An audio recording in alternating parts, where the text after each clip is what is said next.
Rot gut and rot brain liquor.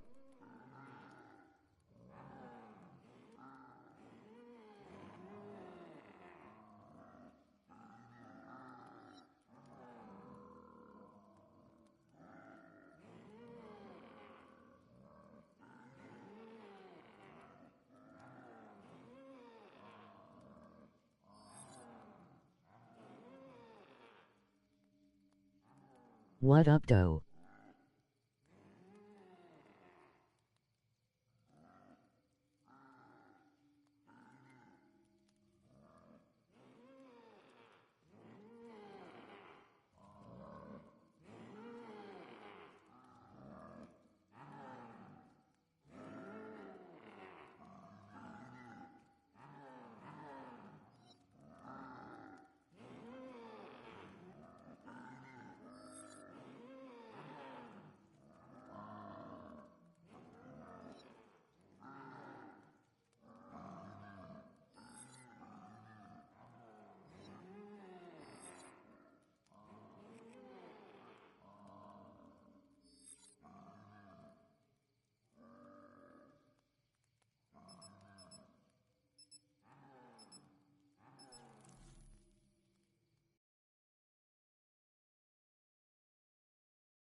Wasp.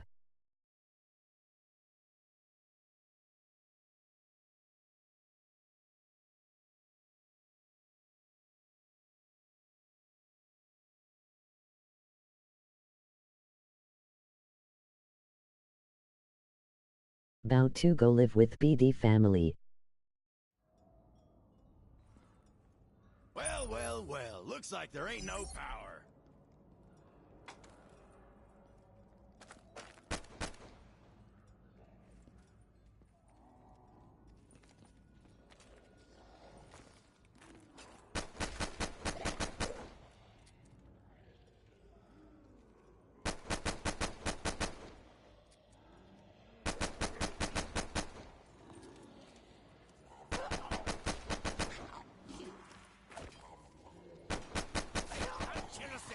If I run out of ammo completely.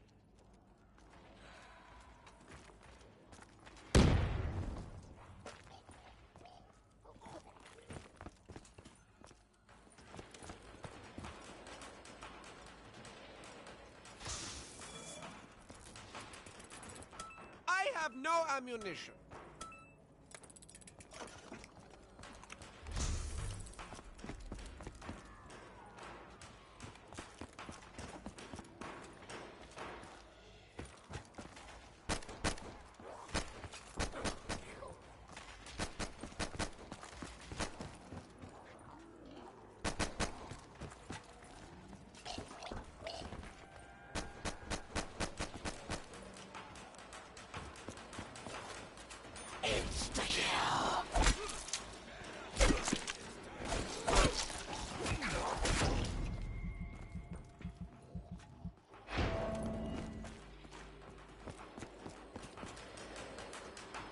I found a piece of the meteor.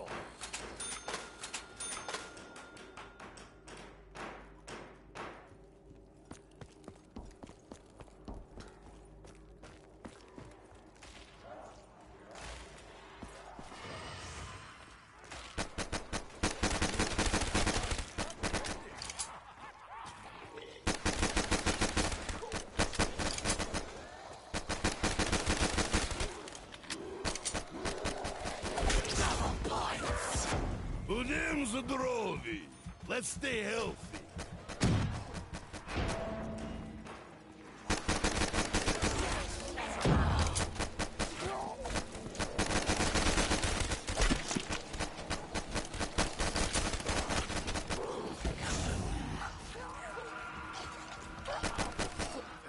Hi everyone.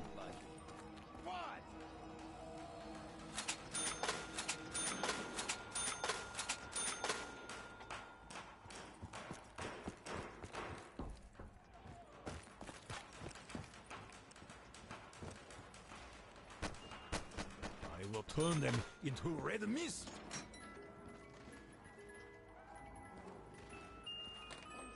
This should help me protect my vodka.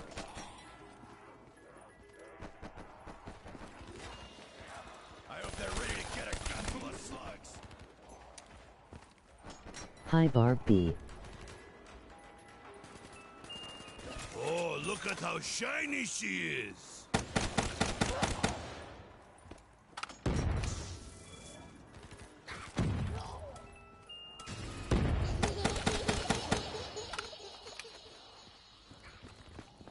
Why has no one tried nailing this down?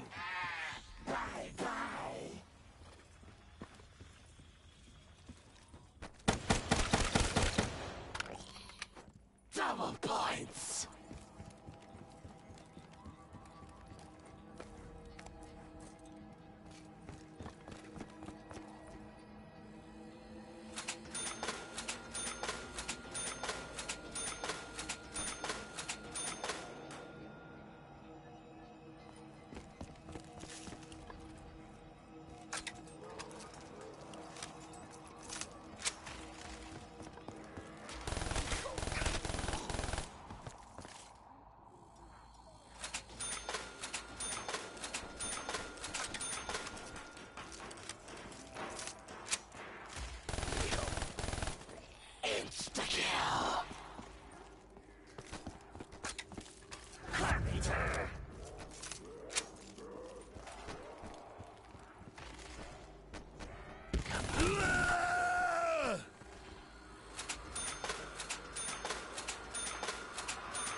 Fetch me their souls! They are trying to fetch our souls again!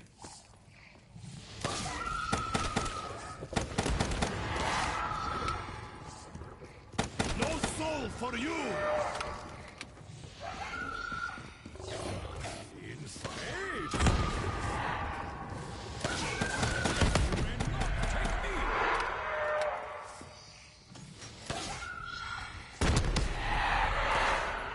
This is nice and light.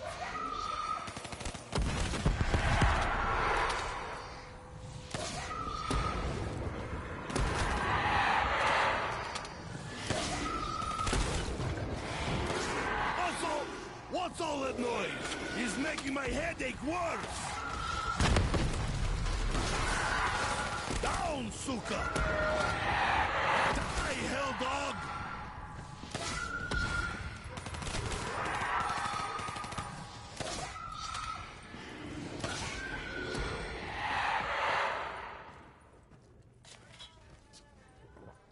Emoji thinking face. Reach for vodka tonight!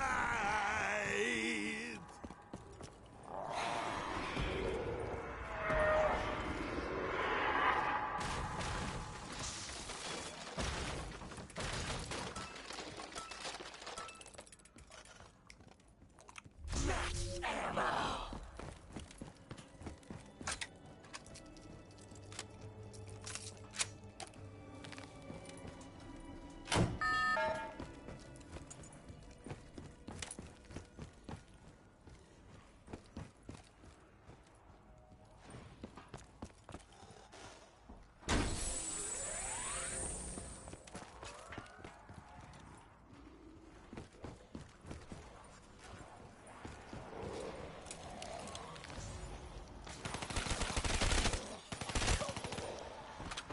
Fire fail!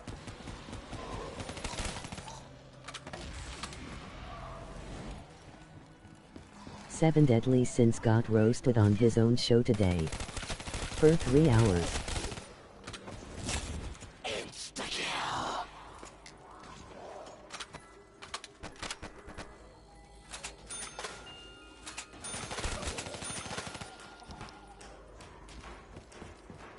Max ammo!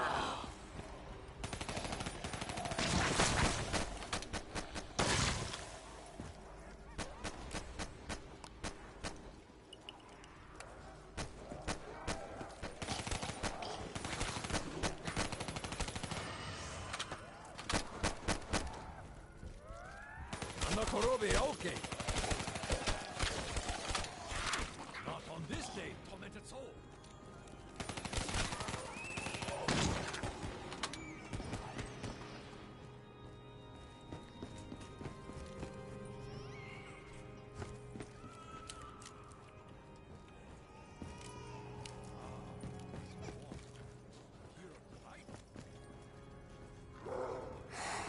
Nothing but you.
Double points!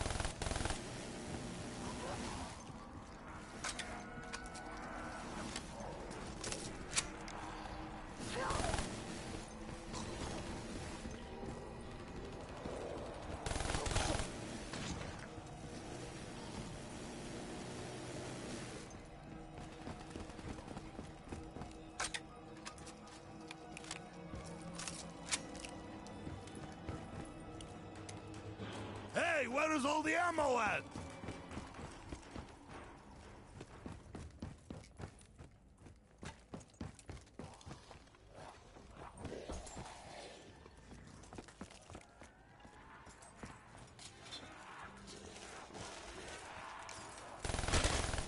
Why can I see so clearly now?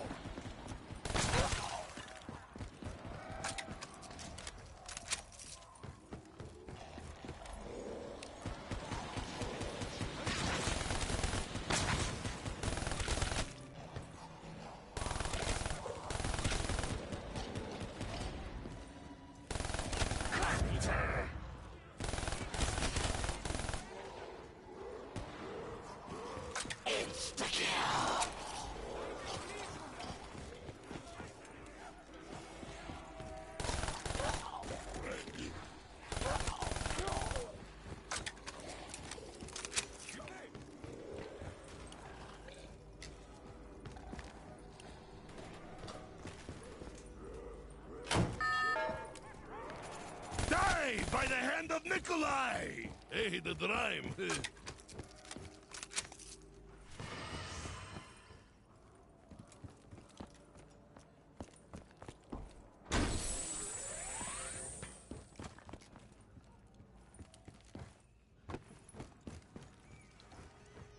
It's that clicking again! Oh, ammo!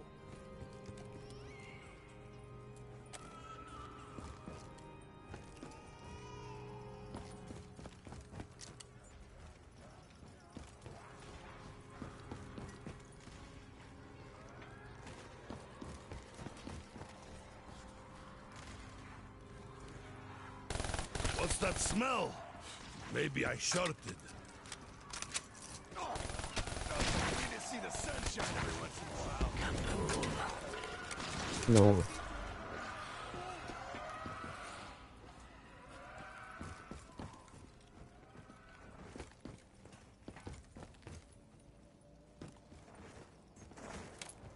When did I run out of ammo?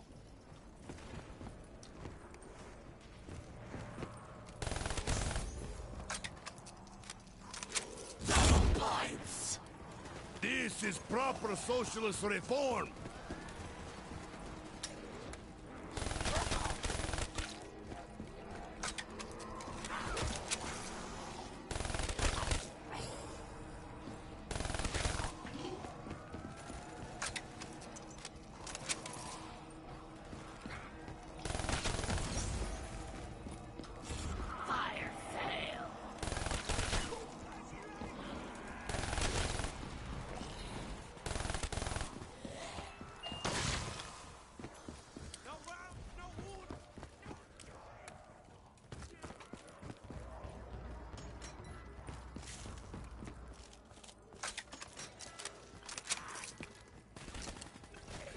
juice soon.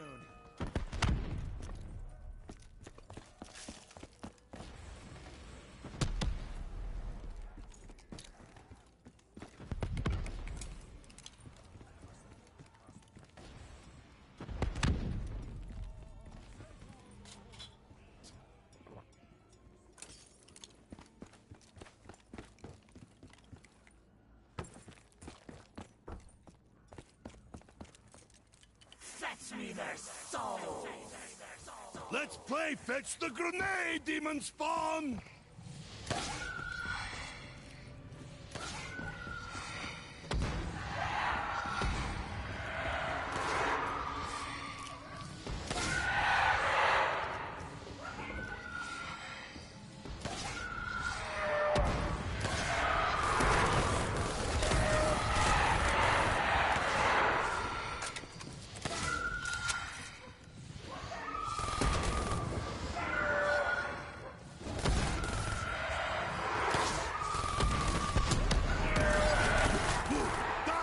Spawn!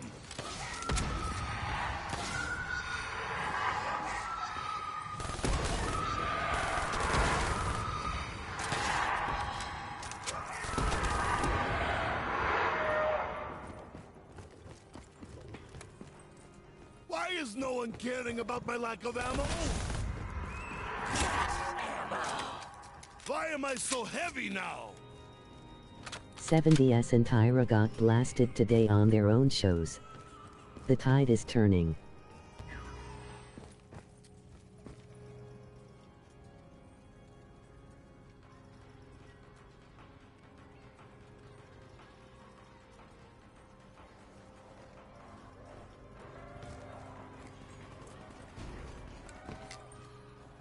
Max ammo! Reed juice!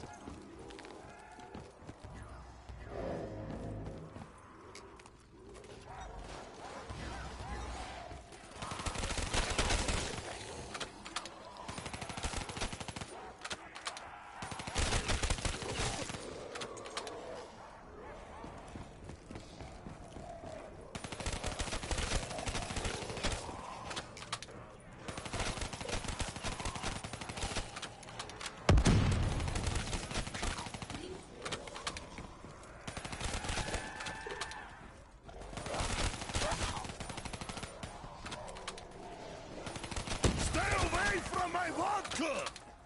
Wow, this is a classic.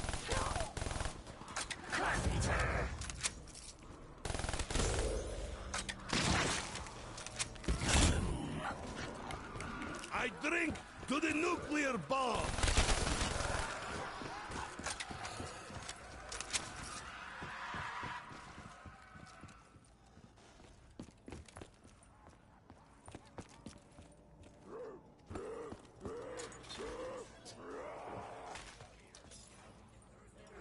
My tap is now doubled, but not my vodka!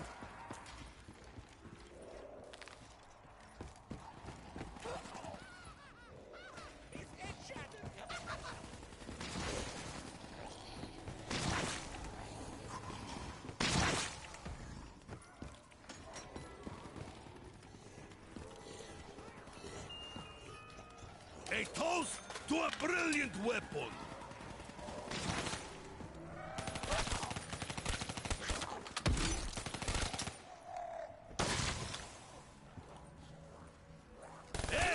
Look what I did!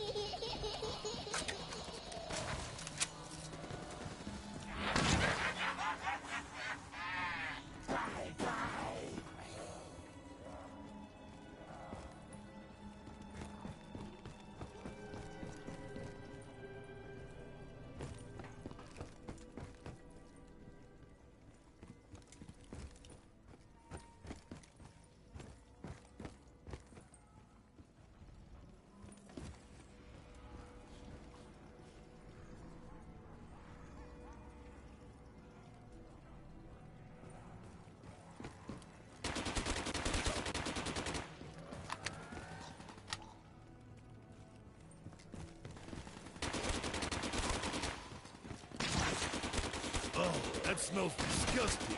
Like my fourth wife. She pretty though. pretty and smelly. We're coming.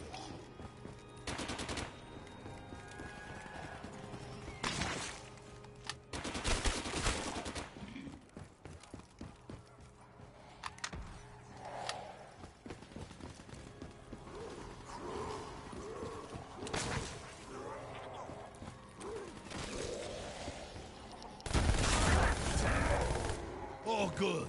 I don't have to do anything.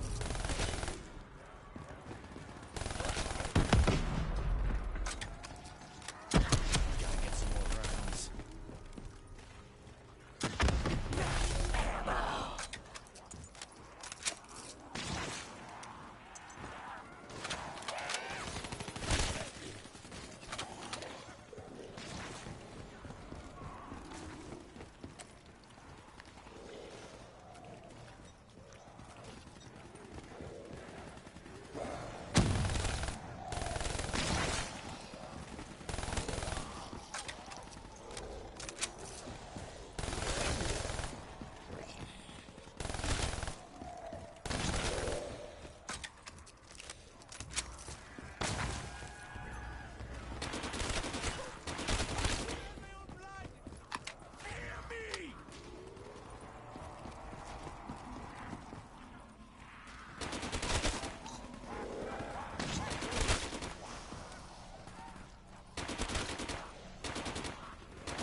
I found the hidden song. Awesome.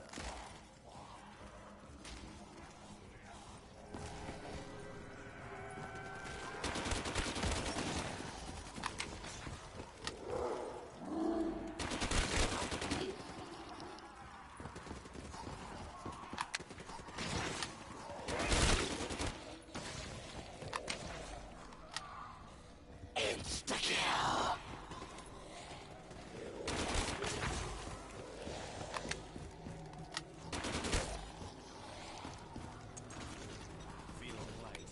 Need the juice.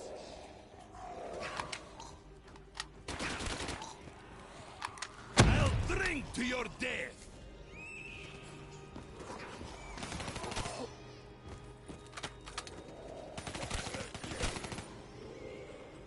She's fishy, little boy.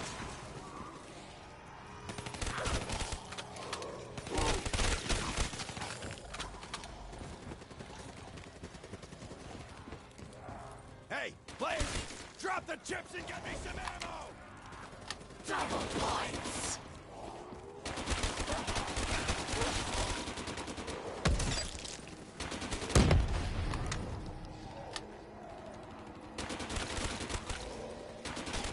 No one ammo!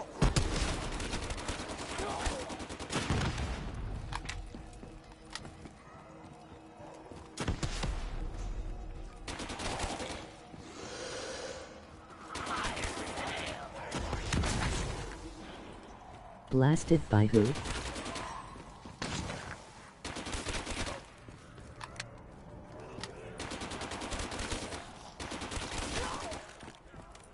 Got slime on my uniform!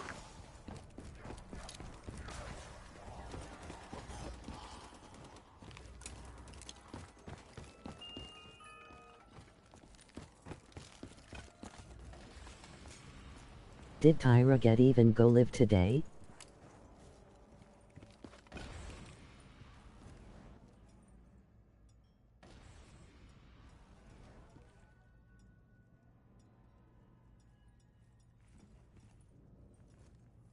Fetch me their souls! I think there are dogs coming now!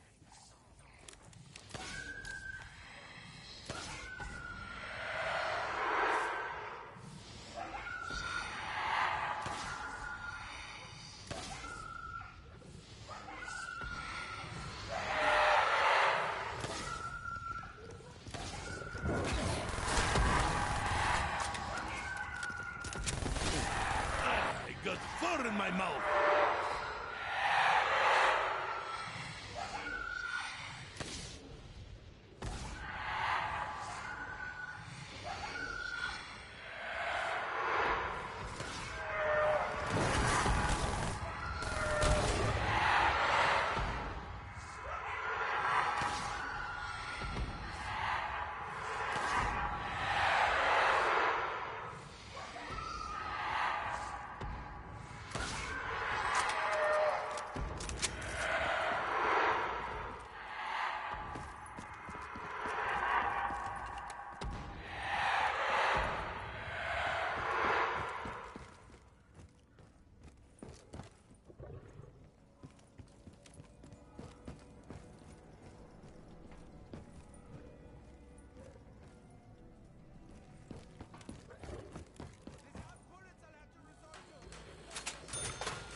Getting low on ammunition! Double points!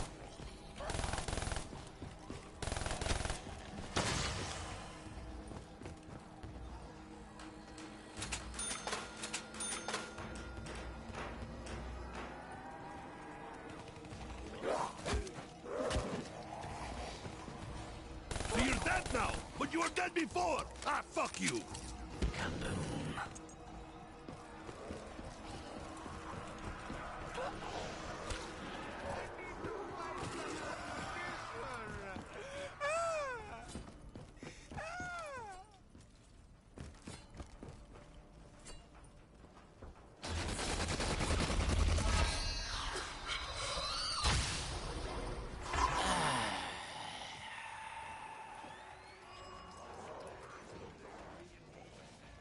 So many gears! Such German ingenuity!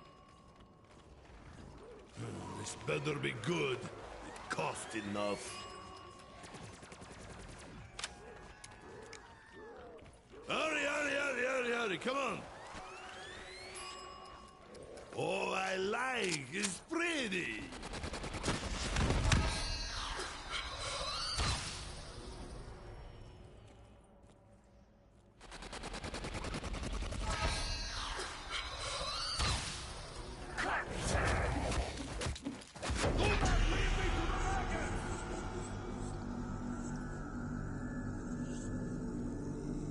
Sub to Synatics, everyone get him to 500 subs.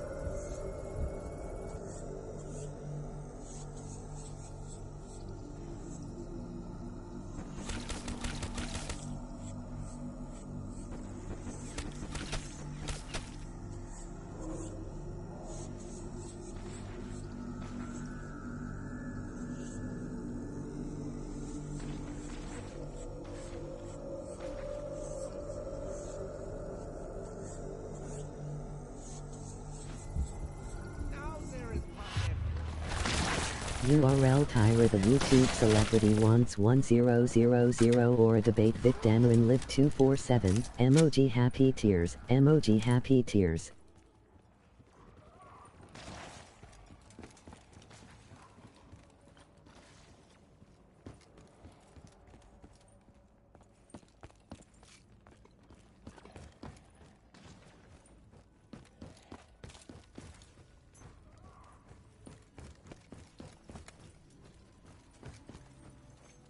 URL Tyra the YouTube celebrity wants 1000 for a debate VicDamoane live 247, emoji happy tears, emoji happy tears.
Jaffe Tyra was live.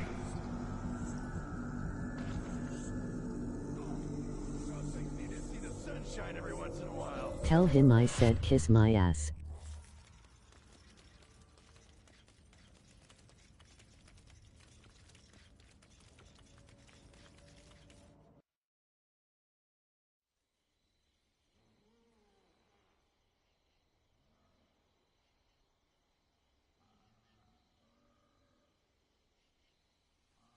Vic, he gonna kiss it, be careful.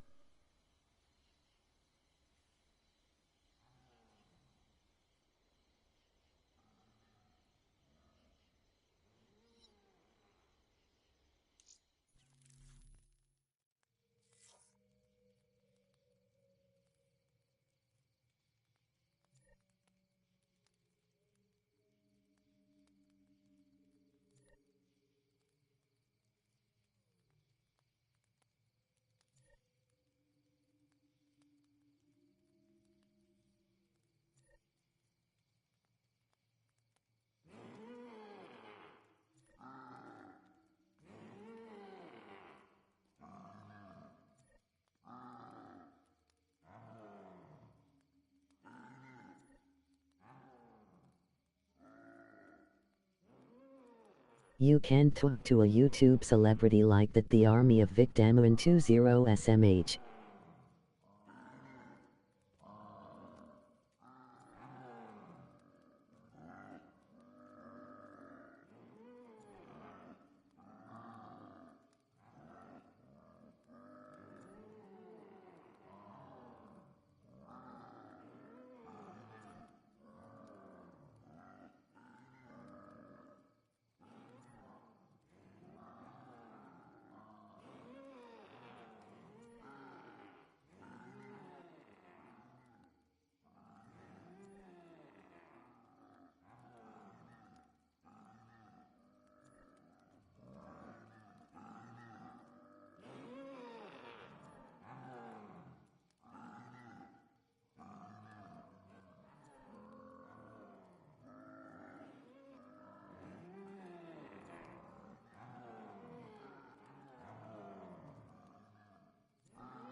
true colors. Hey, emoji blowing kiss, emoji blowing kiss.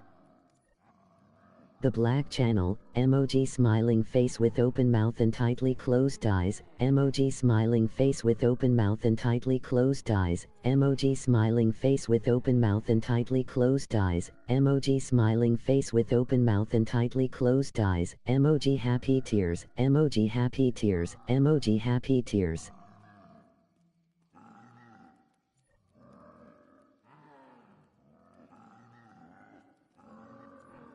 O.M.G. 7 having a bad day.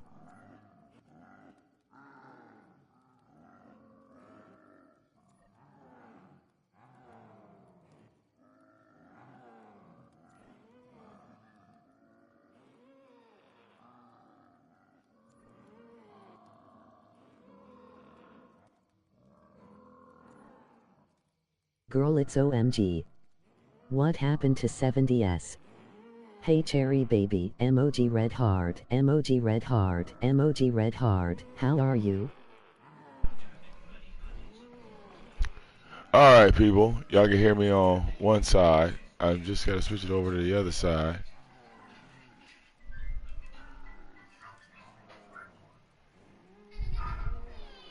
Okay.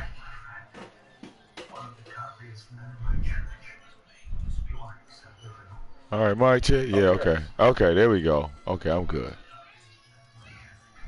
We can hear you. Alright, mic check. Yeah, okay. Okay, there we go. Okay, I'm good. We can hear you. Alright, mic check. Yeah, okay. Okay, there we go. Okay, I'm good. They're gonna get some feedback from you. Yeah, I got it. I'm on it. Alright, there we go. Good, recovering from the move, unpacking.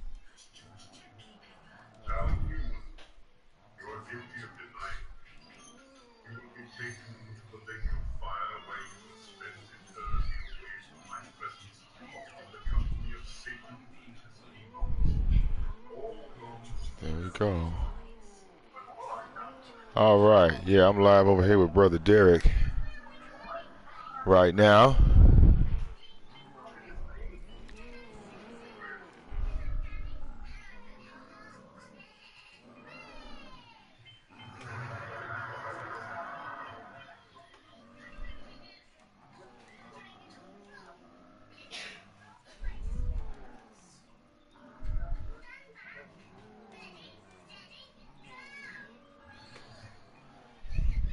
All right, let's, we got Brother Derek. We can hear him loud and clear.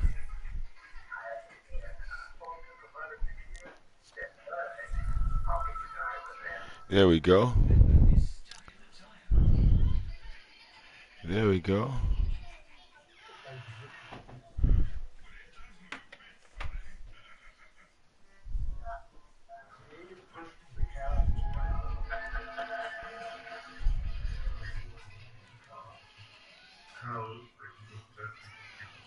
All right.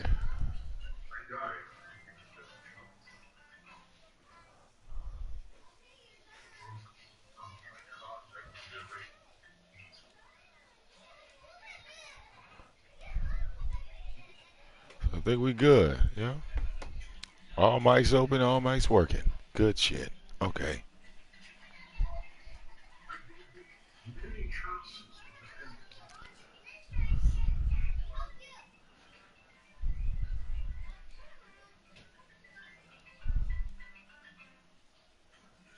Is your name written in the book of life? All right, but this thing's 24 minutes long. We don't need to look through the whole thing. All right. I just wanted to set the bases up. Yeah. Yeah. I'm with you. Okay. Also, I don't know if the notification went out, so I've been hanging out and keep telling them to come in. And there's Papa D. We waiting on Tyrone. We waiting on Smitty. So let's pretty much break this down because a lot of people believe that if they just go to church, they believe that they're gonna get into heaven. They go to church, put money in their collection plate, listen to the sermon, and then keep doing whatever they're doing, they really do believe that they're going to the next level. So, Mr. Vic, give them your take. Well, the Bible is very clear when Jesus said, "Not everyone saying, 'Lord, Lord,' will get into heaven." All right, this is very very much key. You know what I'm saying? It's like worded like it's almost repetitive in the Bible about the people that are not getting in, or what will put you in a position to not get in. All right. A lot of people have a misconception on, listening. What I say, listening to the preacher, and not reading the book. You don't use this type of logic in any other thing in life. It's just like the Bible is something people tiptoe around. The Bible is a materialistic item, just like a car or a phone or something like that. All right. All right. I said I would. All right. So when you have a scenario of, let's say, if the Bible was a car, okay? If the Bible was a car, would you trust the dealership to say, well, in order to drive that car, you're just going to have to do everything I say? Or do you have to manually, physically get in the car to drive it? The Bible's pretty much the same way like a car. It doesn't matter how many times you go to the preacher. It don't matter how many times you go to church on Sunday. If you're not actually reading the book for yourself, all right, and breaking it down on a level like you would an English book. I mean, read it like a normal freaking book. That's what I don't get. Like, nobody ever looks at the Bible and says, okay, I'm going to start at chapter 1 and read to the 30th chapter. All right, they want to go chapter 5, chapter 9, chapter 12, chapter 30, chapter 2, chapter 7, and they try to take that and put it in an order. When you look at the way you learn things in school, you didn't learn like that. They didn't give you a history book and start you in the middle of it, jump to the beginning, hit the end right quick, then bounce back to the, you know what I'm saying? Nothing was taught to you like in this way of form. You didn't start off in school and they started you off with algebra and then got into addition, then jumped into division, then, you know what I'm saying? Only in the Bible where this stuff is done. You feel what I'm saying? Yes, sir. Yeah, you're right. A lot of people do kind of skim through it. To me, it's more than skim. It's just, I'm going to do what I saw them do on TV. I'm going to just, take a little piece of the 700 Club and make it into my own. And all of this is getting further and further away from a relationship with Jesus Christ. 5-minute break. All right? It's like somebody trying to have a relationship with you, Brother Derek, right? But they never reach out to you. They reach out, to a troll. And the troll tells them everything about you. Now, that same person is running around telling everybody that he has a connection with you, but never spoke to you.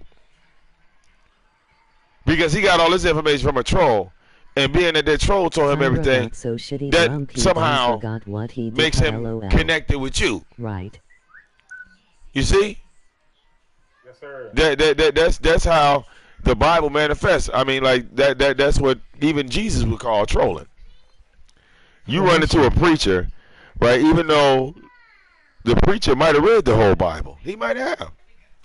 But now he's going into that church, and it's more of a corporation. It's a business. He's not telling you everything for a reason. Because if I tell you certain things in the Bible, you're not going to pay me.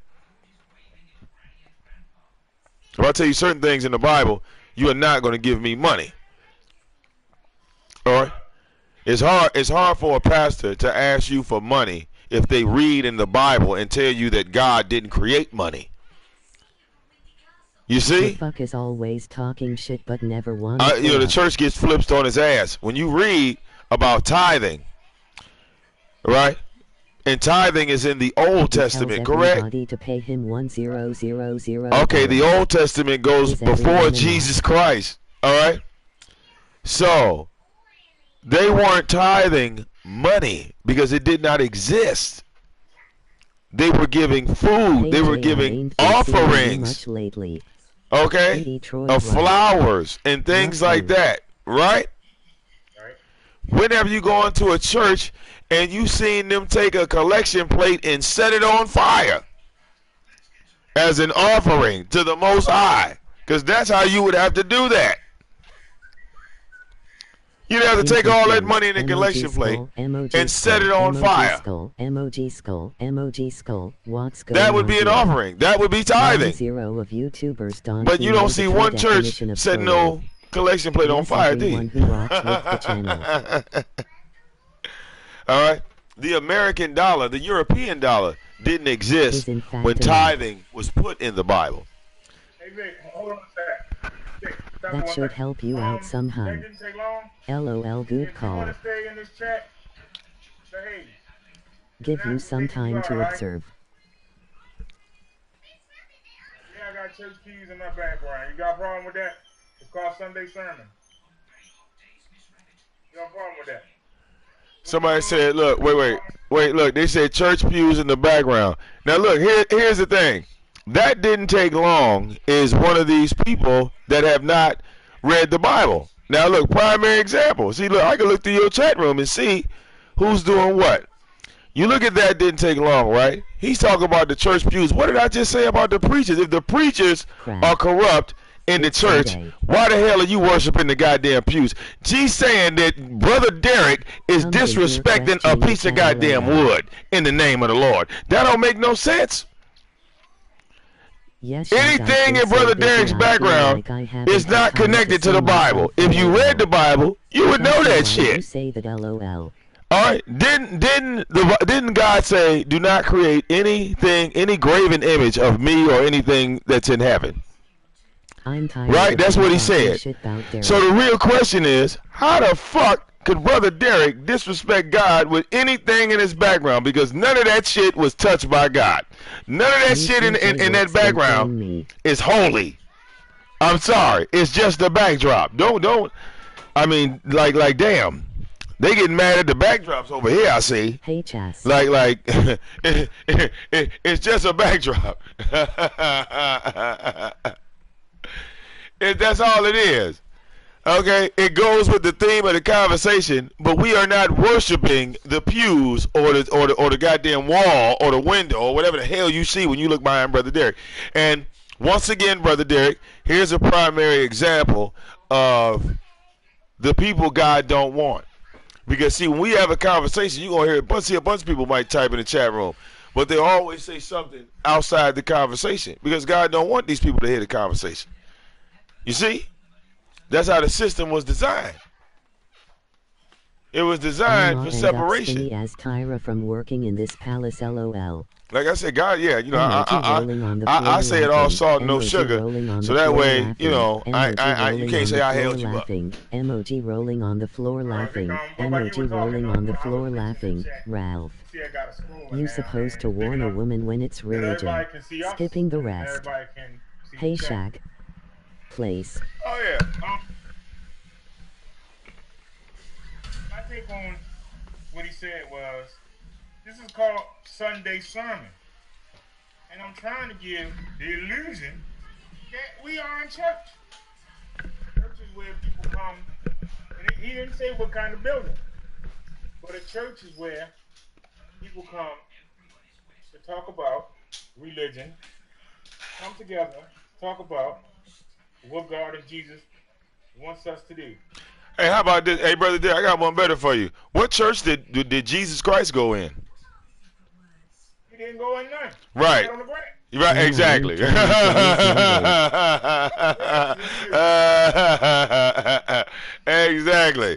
Exactly. They said he went on a sermon on a mound outdoors and told you what? To not even walk inside of a motherfucking church. Didn't he say that? Shag YLOL. He told you to not listen to the people on the street corners, and he told you to stay away from the synagogues. Especially the synagogue. Right. Especially guys that do those long sermons where they just doing it, where the attention's on them. The attention is not really on God. They're just using God to get you to watch them. Or I'll give you one better, right? The synagogue is where you walk in there, right?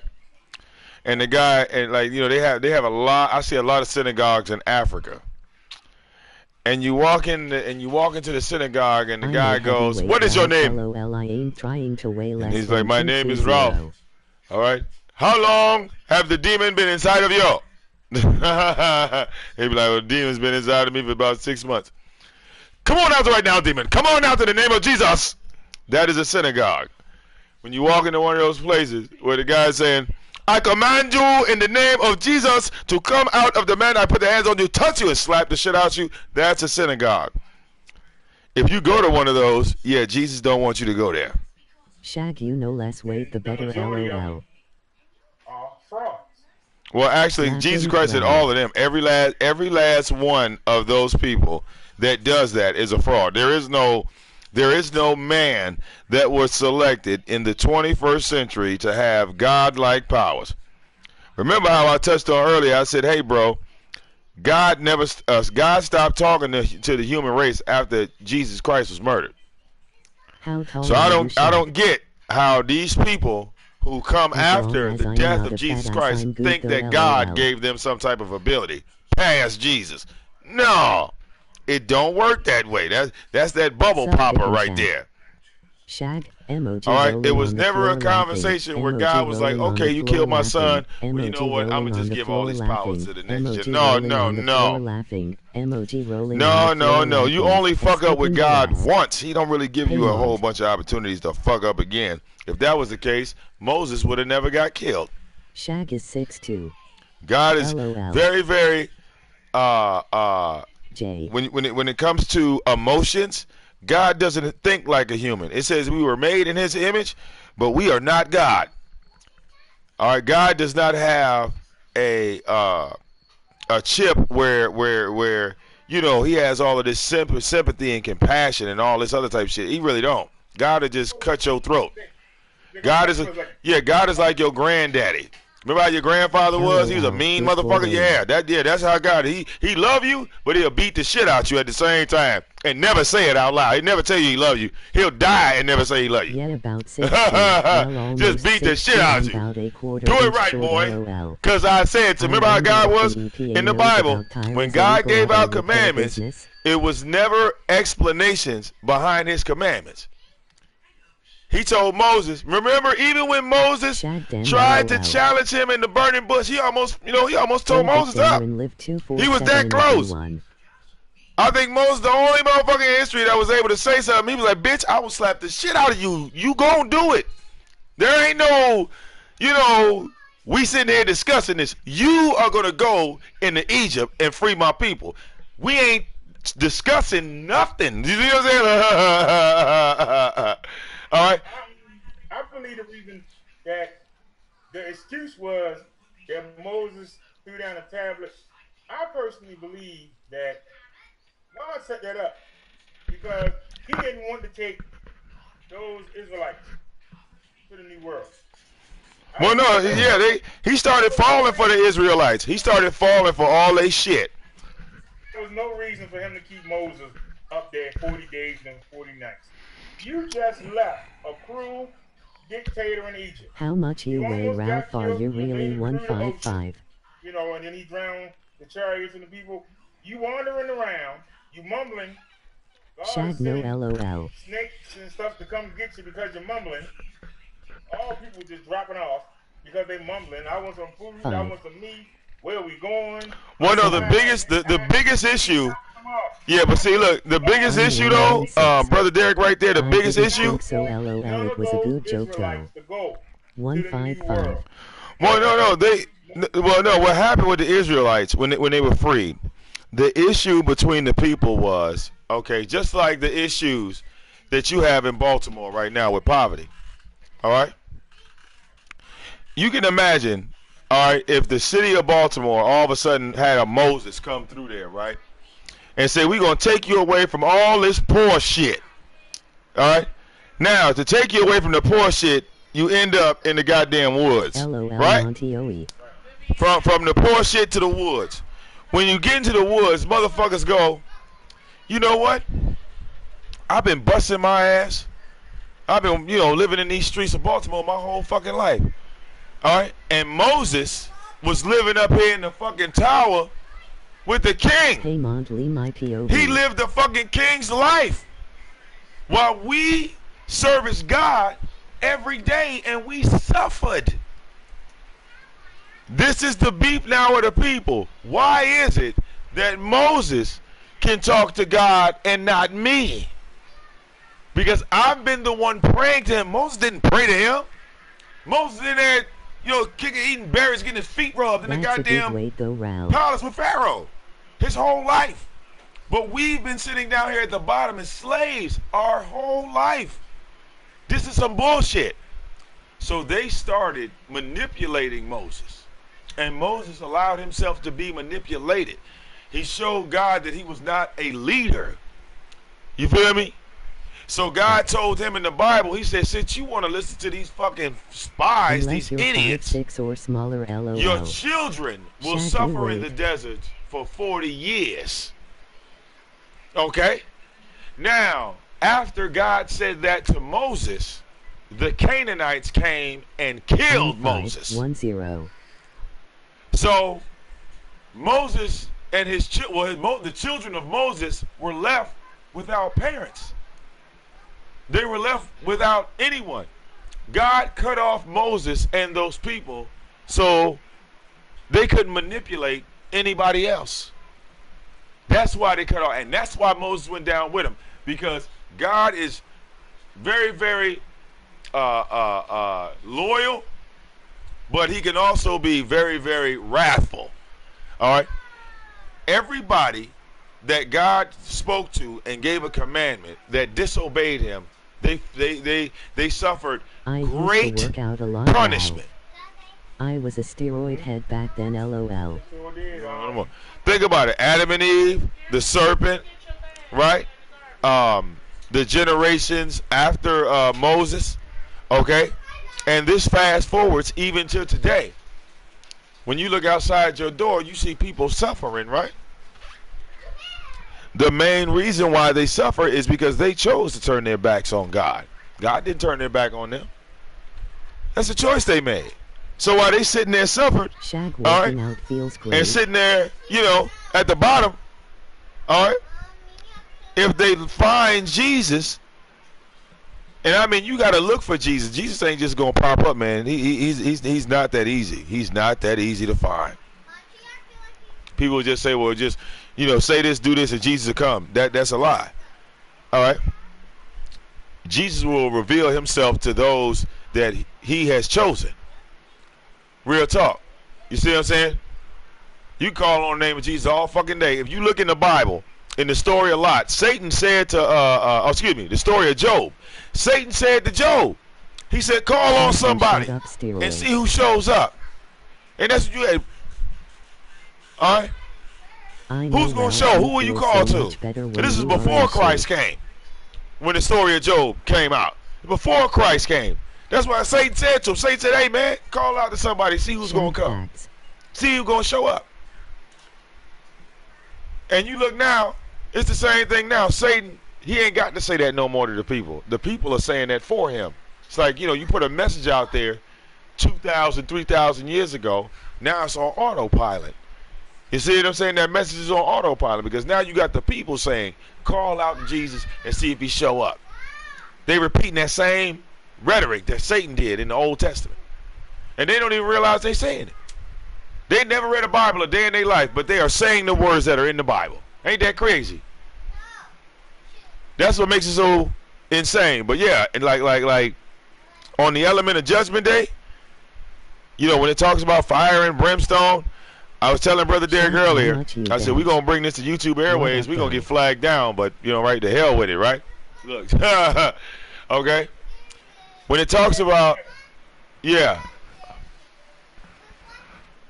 when it talks about fire falling from the sky, I gave Brother Derek a scenario that he never ever thought about. Y'all might have never thought about it either until I just said it, or until I bring it up right now. All right, go ahead. In the beginning, when you go into a church, Catholic, I don't care what church it is, wherever you walk in there, they start talking about fire and brimstone and fire falling from the sky.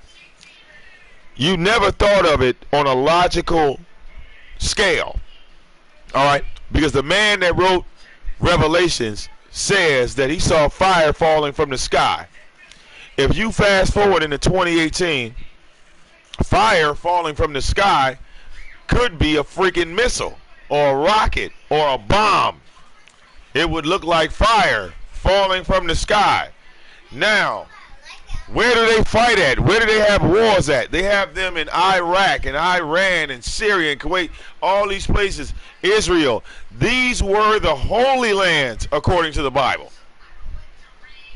So Revelations, what they are talking about is that they were seeing the future of their land. They were looking into the future of their land. They were seeing nation going against nation. And yeah, Iraq, Iran, Syria, nations going against nations. And they fight endlessly, right? Not over the Christian Bible. They fight in the name of Allah. You see, this is where all of those terms with the 7 heads and the 10 horns and all this shit, they were speaking of the Muslims. They saw the future. They saw guns and planes and all this other type stuff. All right? And they wrote it down, and people take that narrative and they twist it. They say, well, the end of the world is coming. According to the Bible, the end of the world already happened. Nation versus nation, if you pay attention, that was the World War I and II, where nation went against nation. All right? They talk about the clock counting down. Don't y'all see all this demonic stuff on TV? Don't you see all the stuff that you see in music, in movies, in cartoons, where they promoting Satan, the devil, demons? Demons are looked at as friendly. They turn them into comic relief. You follow what I'm saying? That's all, a form of grooming, right? Grooming a young mind to think opposite of what the Bible's telling you. Demons ain't bad. They're actually good things. They don't hurt people. They help people. Right? But that demon, his only job is to make sure you just stay dead. All right? Because according to the Bible, the only person that can resurrect you into the second heaven, because you'll never get into the original heaven, is Jesus Christ. Bible tells you that too, that there was a separate heaven made for humans. Because you can't get into the actual heaven with God. That's already messed up. That's already messed up, Brother Derek. So what they got? So like I said, it's like, it's like, what's their next move on Judgment Day? Because if you think about it, Judgment Day didn't already pass, so the clock, we already on the clock. You know what I'm saying? We already on the clock. All right? You see a tornado tear up you see a Hurricane Irma tear up 2 states, but don't believe the flood could have happened. But the tornado hurricane tore up 2 states in one day, right? 2 whole states in one day. Hurricane Katrina tore up New Orleans in one day. But the Bible said it rained and stormed for 6 months straight on the whole planet. All right? You got a lot of flooding going on there. Yeah, look at Cuba. All right, hey, stop all that screaming. Y'all want to play? Go outside. My connection fucked up. No, IT didn't, Vic. Ralph, kiss my ass. Not think about now, it. Raw. All right. Somebody said no, it didn't, Vic. Yeah, I got my chat room going too. I don't have so either. She said it did. I guess Chassis is disagreeing, saying that it didn't rain for 6 months. Actually, it did. Here, let's go to Bible. Let's pull out the Bible. Hey, out! I want all y'all out. Come on, Mimi, sit right there in the living room. You got your shoes on? Go get your shoes on. Vivi, put your shoes on. Get out of here. Where is my Bible? Hold on, I gotta pull out the scripture now, Brother Derek. What part? BA Mayor of Detroit, LOL. Happy birthday. It's my birthday, L. Cooley. Yes, happy birthday. Vic. Not rain. Crap. Ride chassis. Lol. Emoji grin, emoji grin, emoji grin, emoji grin, NOI. No. When you was giving 7 at work.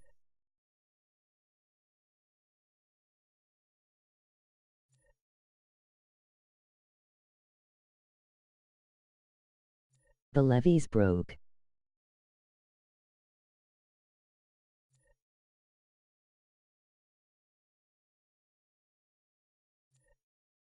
Old gay ass Lurch B kept talking shit to me.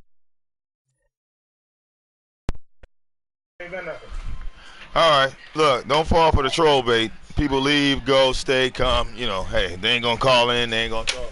They ain't gonna interact. I might take a little bit, okay. Alright, so let's take it. Alright. Now. And wipe the 9th We're gonna go to Genesis. I think Lurch is Chayan.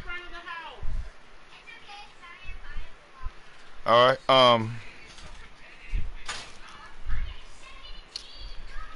right here.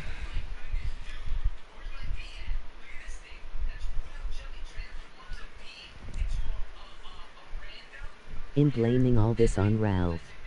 Alright. 40 days, 40 nights. Alright. Now, at Genesis, and I don't know, you got a Bible in front of you, Brother Derek?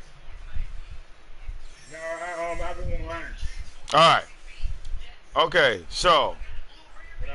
Alright, now, I want you to, now look, I want you to Google Genesis chapter 7, verse 17.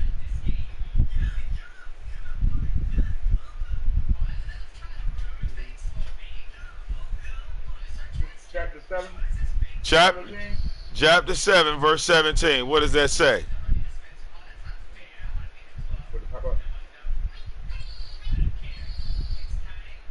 It says for 40 years, the flood. Okay, 40 days, right? 40 days the flood kept coming on the earth, and the waters rose and lifted the ark high above the earth. So the waters continued to surge and rise greatly on the earth, and the ark floated.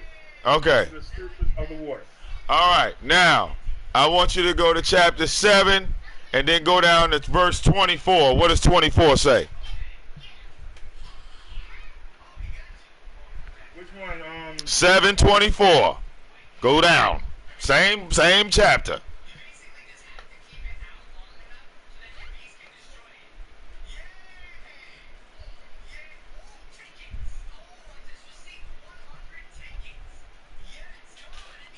Okay. 19, 20, 21, 22, 23, 24. So 7:24. Huh? Yeah. Chapter 7, verse 24.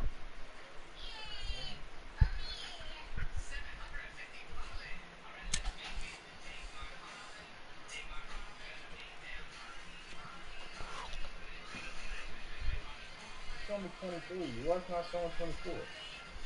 Because you probably not in Genesis. Vic, can I ask you to prove something out All right. the Bible? It says 7:24, but it's showing me verse 23. Hold on, let me go one more time. Verse 24 might be on the next page.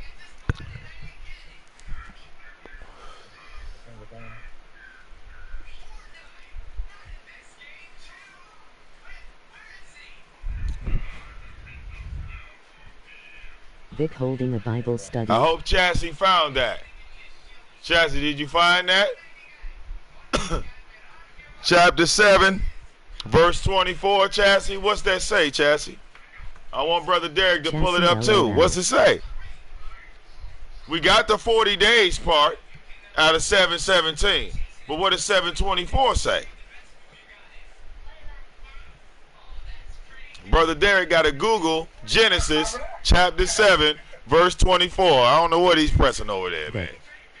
I have a lot of books here, but not a Bible. Emoji happy tears. Emoji happy tears. Emoji happy When you tears. having a Bible Emoji happy discussion, tears. have a Bible on hand. That is a necessity. I was talking about Not the a hurricane, luxury, not the rain. but a necessity.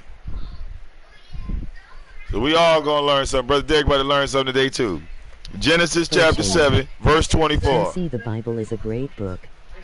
Derek's struggling. Oh, here it is. And the water prevailed upon the earth for 150 days. That's my fault. Okay. So now 150 plus 40 is what? 150 plus 40 is 290, right? 190. 190. Okay. So it rained for a grand total of 190 days, not 40. Do you see how the church teaches you the wrong way to read the Bible? Because now you see that it didn't rain for 40 days. It rained for 6 months. Now. Amen. What? What are y'all telling me? What? You want to go to Abby's house? Okay, hold Mimi's hand. Hey. All right. It was it's only 1 sentence long. 23. It's the whole paragraph. And it's at the bottom. I didn't see you close your door. I was getting the first one. Wait, Mimi.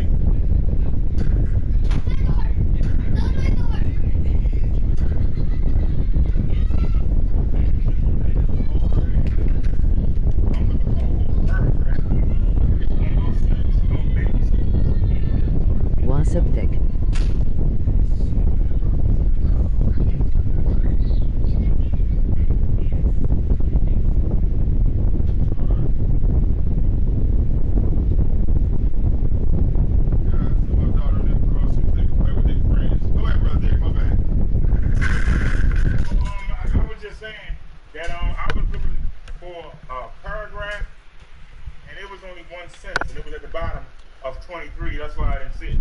Well, that's what I'm saying. See, yeah, the whole way people are taught to read the Bible is crazy because, see, like I said, how many times have you went into a church, you see cartoons, you see all of these things telling you that it rained for 40 days and 40 nights, and this is why you have atheists and all of these other people saying, well, that's physically impossible, which it is.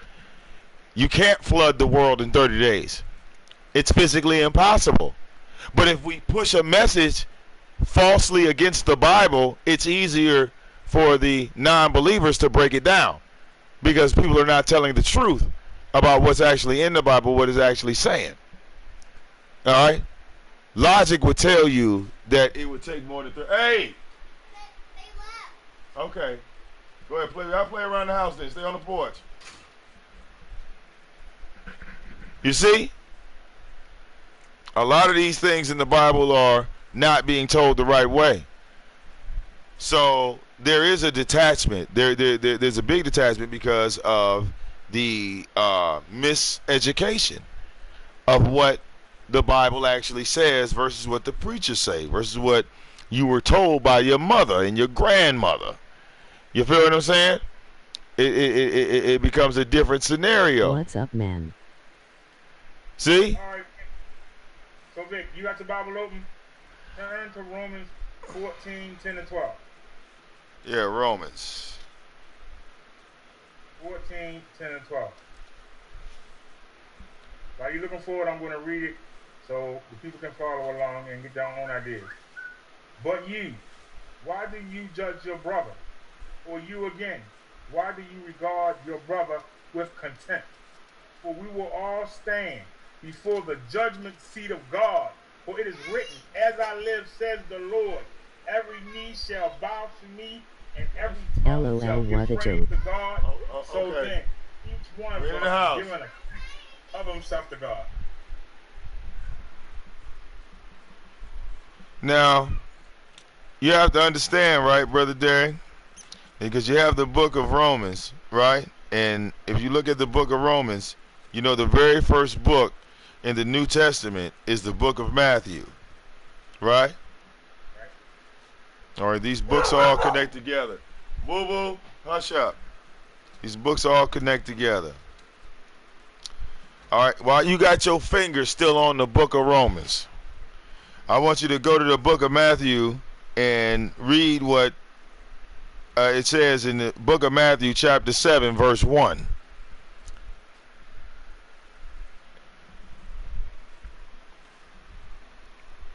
Well, actually, that's verse 1 and 2.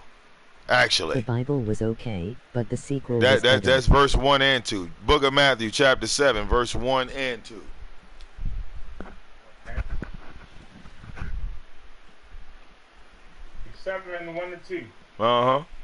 Do not judge, or you too will be judged.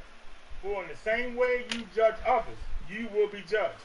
And with the measure you use, it will be measured onto you. Now check this out. Now you know who said that, right? That's Jesus Christ talking in the book of Matthew. That's Jesus Christ himself talking in the book of Matthew. But when you get to the book of Romans, what are they doing? Judging. Still. You see that? Because in the book of Romans, Jesus was already dead.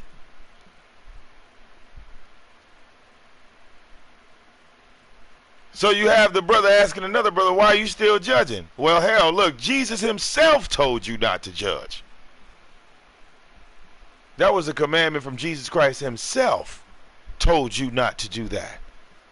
But look, they still doing it. You see? That's why Jesus Christ said, even though you are evil, you know how to give gifts to your children. When you look at the book of Matthew, this is Jesus Christ himself saying all the things that are being said in the book of Romans, in the book of Acts, Corinthians, all these other books that are after the book of Matthew. You see what I'm saying? The book of Matthew is Jesus Christ himself, the source of what's what. And all these things come from an extent of something that he said. Every piece of it. That's from. It's been an ongoing debate between me and my followers all week, because when we look at certain people, I'm trying to teach them how to judge people by their actions. Don't judge them on first sight. Don't judge them by what they say, but actually watch what they do. That will tell you what a person is. Now check this out. Now look, I got another barn burner for you. Now look at this. Book of Matthew, chapter 6, 1. All right? Okay. Chapter 6, 1, verses 1, 2, 3, and 4. All that. 6 to 4. That's right. 1 through 4. This is Jesus Christ talking. Okay. Go ahead out there and play now. Okay. All right. Okay, come on. Go ahead. Go play. Matthew 4, 6 to 7, or 3 to 4? No. Matthew chapter 6, verses 1 to 4. Okay, sorry about that. Yep. Dang Mafro. Like gang codes right now. LOL. 1 through 4. Oh, yeah. All that. All that together. Because that's a statement right there. Go ahead and read what Jesus said, bro. That's a statement right there. And I'm still waiting for it to pull up. Okay. Slow.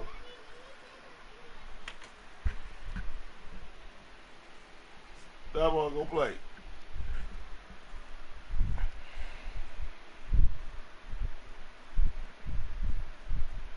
All right, Matthew 6, 1 to 4. Uh-huh.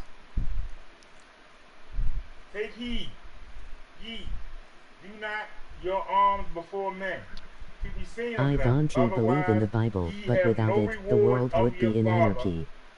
So in a weird way, this fantasy book has allowed us to live con. That's the King James Version? Come on, man. Yeah, look, I know. Yeah, look, it's throwing you off, ain't it? Yeah, go ahead. I don't like that Taoist, Boas. You know what I'm saying?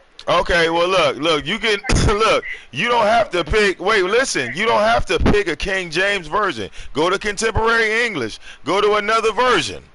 All right, here we go. Be aware of practicing your righteousness before other people in order to be seen by them. For then you will have no reward from your Father who is in heaven. Thus, when you give to the needy, sound no trumpet before you, as the hypocrites do in the synagogues and in the streets, that they may be praised by others. Truly, I say to you, they have received their reward. But when you give to the needy, do not let your left hand know what your right hand is doing, so that your giving may be in secret, and your Father who sees it in secret will reward you. All right. This is a commandment from Jesus Christ himself. Also we don't need no outside sources. You follow what I'm saying, Brother Derek? This is what Jesus told you to do. You shouldn't need a preacher, pastor, prophet, nothing. Exactly. All right? This is what you were told to do. Now, Brother Derek, right, real quick, man. Who is Jesus talking about standing on the street corner? Who is Jesus talking about? He talking about the people that ain't doing nothing, but they no, Brother Derek. He's talking about a group of people that we see in 2018 right now. He told you. He said, "Do not follow behind the synagogue and what? The people that practice on the street corners." Right? Oh. Wait. Right. So wait. Yeah, look, wait a minute. So we got a synagogue in 2018. Who are the people Jesus is talking about on the street corners? Who are, you got to name names now, Brother, because he's talking about people directly. This ain't no general statement. Was written to tame the savages and bring order to the world. Who preaches on the street corners? Greatest fear tactic ever invented. The Muslim, the Black Israelites. Yep. Who else? The Moors. Yeah, the Moors. Yeah.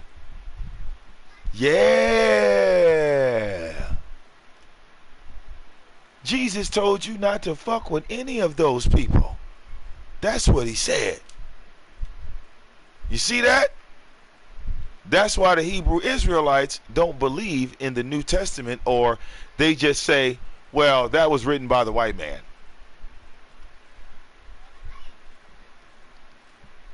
Because Jesus Christ told them to stop doing what they doing. But they still do it, don't they? Right? So, are these people going to be welcome with Jesus when judgment day come? When, like I said, when it's time to stand in front of Christ, are these the people Christ is going to let into heaven? Nope. Oh, that's what I thought. Right? Like, I thought, I'm just saying. Now, at Matthew chapter 6, verse 9, and what does that say? With the hankering for luxury items. And remember, see how we going down in one direction, we going forward, I'm not skipping. You feel me? Because the Bible's meant to be read like a book. And when you read it like a book, you have a whole nother understanding of it. And you see why the masses are so confused with this book. Because they've been afraid to read it the way it was supposed to be read. Straight up. You see what I'm saying? When you get to 6:9, what does it say? It says, you must pray when the Bible then was written, this way. 000 What's the next line under 6:9? That's the Lord's Prayer. Right? In black and white. When you look at that, Brother Derek, you pull that up. Chapter 6, by the time you get to verse 9, when you start reading down, that's the Lord's Prayer. Right? You don't hear pastors saying the Lord's Prayer anymore. You don't see anybody saying the Lord's Prayer anymore. But Jesus Christ told you directly that this was the only way he would hear your prayers. The Hebrew Israelites Ain't that uses right? the Old Testament to their advantage instead of reading Why do the you Bible think in he its said, entirety. also when you pray, do not act like the hypocrites, for they like to pray standing in the synagogues and on the corners. Father God, Lord praise him, turn the music on. We singing to Jesus. He don't hear none of that shit. Amen. Let me read it to the people. Yeah, read it to the people, because they got the wrong number, calling on the God, wondering why he ain't showing up. All right. Pray like this: Our Father, who is in heaven, uphold the holiness of your name. Bring in your kingdom so that your will is done on earth as it is in heaven. Give us the bread we need for the day. Correct, Miss Forgive Raisin. us for the ways we have wronged you, just as we also forgive those who have wronged us. And don't lead us into temptation, but rescue us from the evil one. Go ahead, Vic. My grandmother used to make me write that down. She used to get a piece of paper and a pad out, and I would have to write it. Pass You the feel me? collection plate coming up. Because that's how old folks did you back in the day. Alright? You didn't know what you were writing. She just told you to write it. And maybe you went to church one day and you said it and not known what it was. You see what I'm saying? See, now we're getting real, right? Because, Brother Derek, when you was little, they used to say the Lord's Prayer when you went to church, right? They used to say it when I was little, too. I'm 40. I was born in 78. So when I went to church in 82, 83, 84, 85, 86, 87, 88, they were saying the Lord's Prayer. Go in there and play. All right? Yeah, go wash your hands, get ready for dinner. All right? All that I remember, right? When the 90s hit, church wasn't popular no more, was it, Brother Derek? Was it popular? No. In fact, Islam became popular in the 90s. Everybody wanted to be a Muslim now. Everybody wanted to be a part of the fruit of Islam, Malcolm X, Martin Luther King. Everybody. Right? And we all said that we were Africans and we all came back from Africa. And we all bought into the Africans and we had kufis. Remember everybody had the goddamn yellow, the black leather kufi hat. The kingdom of heaven. All right, the red, black, and green. The long, remember the long black leather trench coats? Yeah. And see, that alone was all created by white supremacy, but we thought we were pro-black, though. Because we had the shirts and we had the medallions that told you about Africa. So you had some type of, fictional connection. All right, I say this all the time. All right, yeah, well, Martin Luther King was a Baptist. Well, look, understand what the Baptists did. All right, the Baptists came after the Catholics, right? You just pay attention to the cycle. It's a cycle that people kind of skip over. Everybody's looking at the cycle from the wrong starting point. It's like you can't talk about a football game in 5 minutes left in the fourth quarter. All right? Hey, Vic. Yeah. Hold on a second. Triple Darkness asked a question.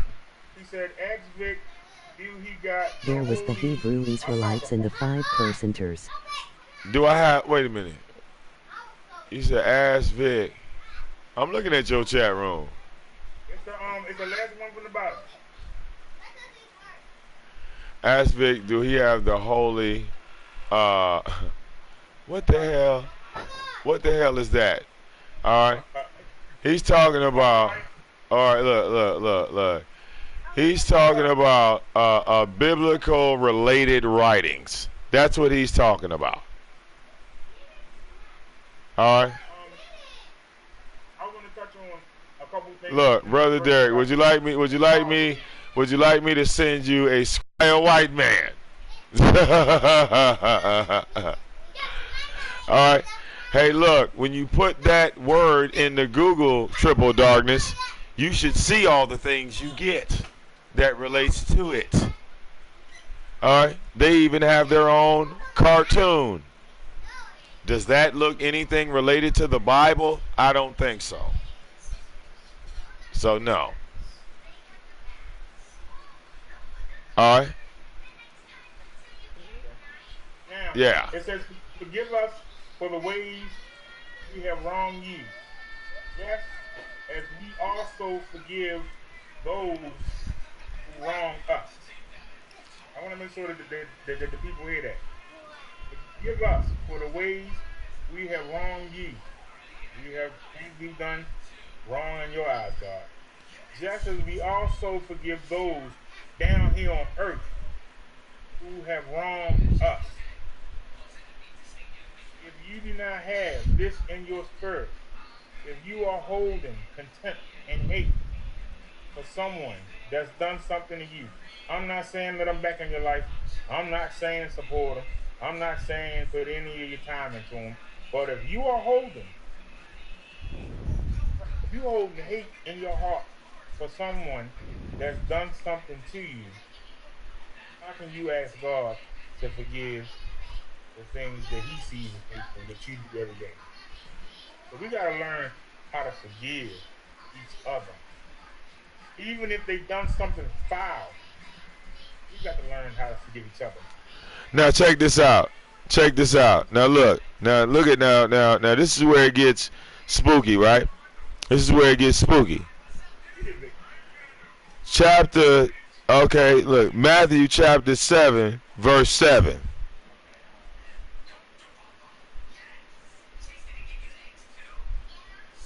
This is where it gets spooky. Matthew chapter 7. Yeah, Matthew chapter 7, verse 7 and verse 8. Verse 7 to 8.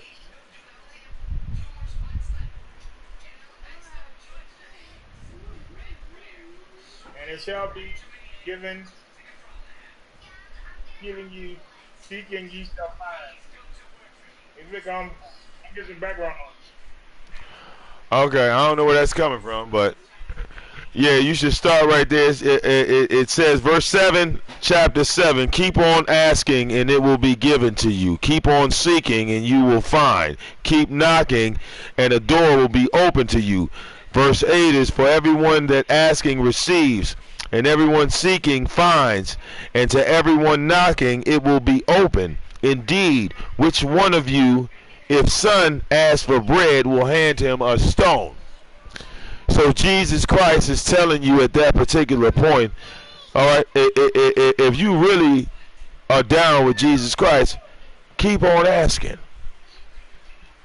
The question is, how much or how long will you ask before he responds? Will you give up? Will you quit?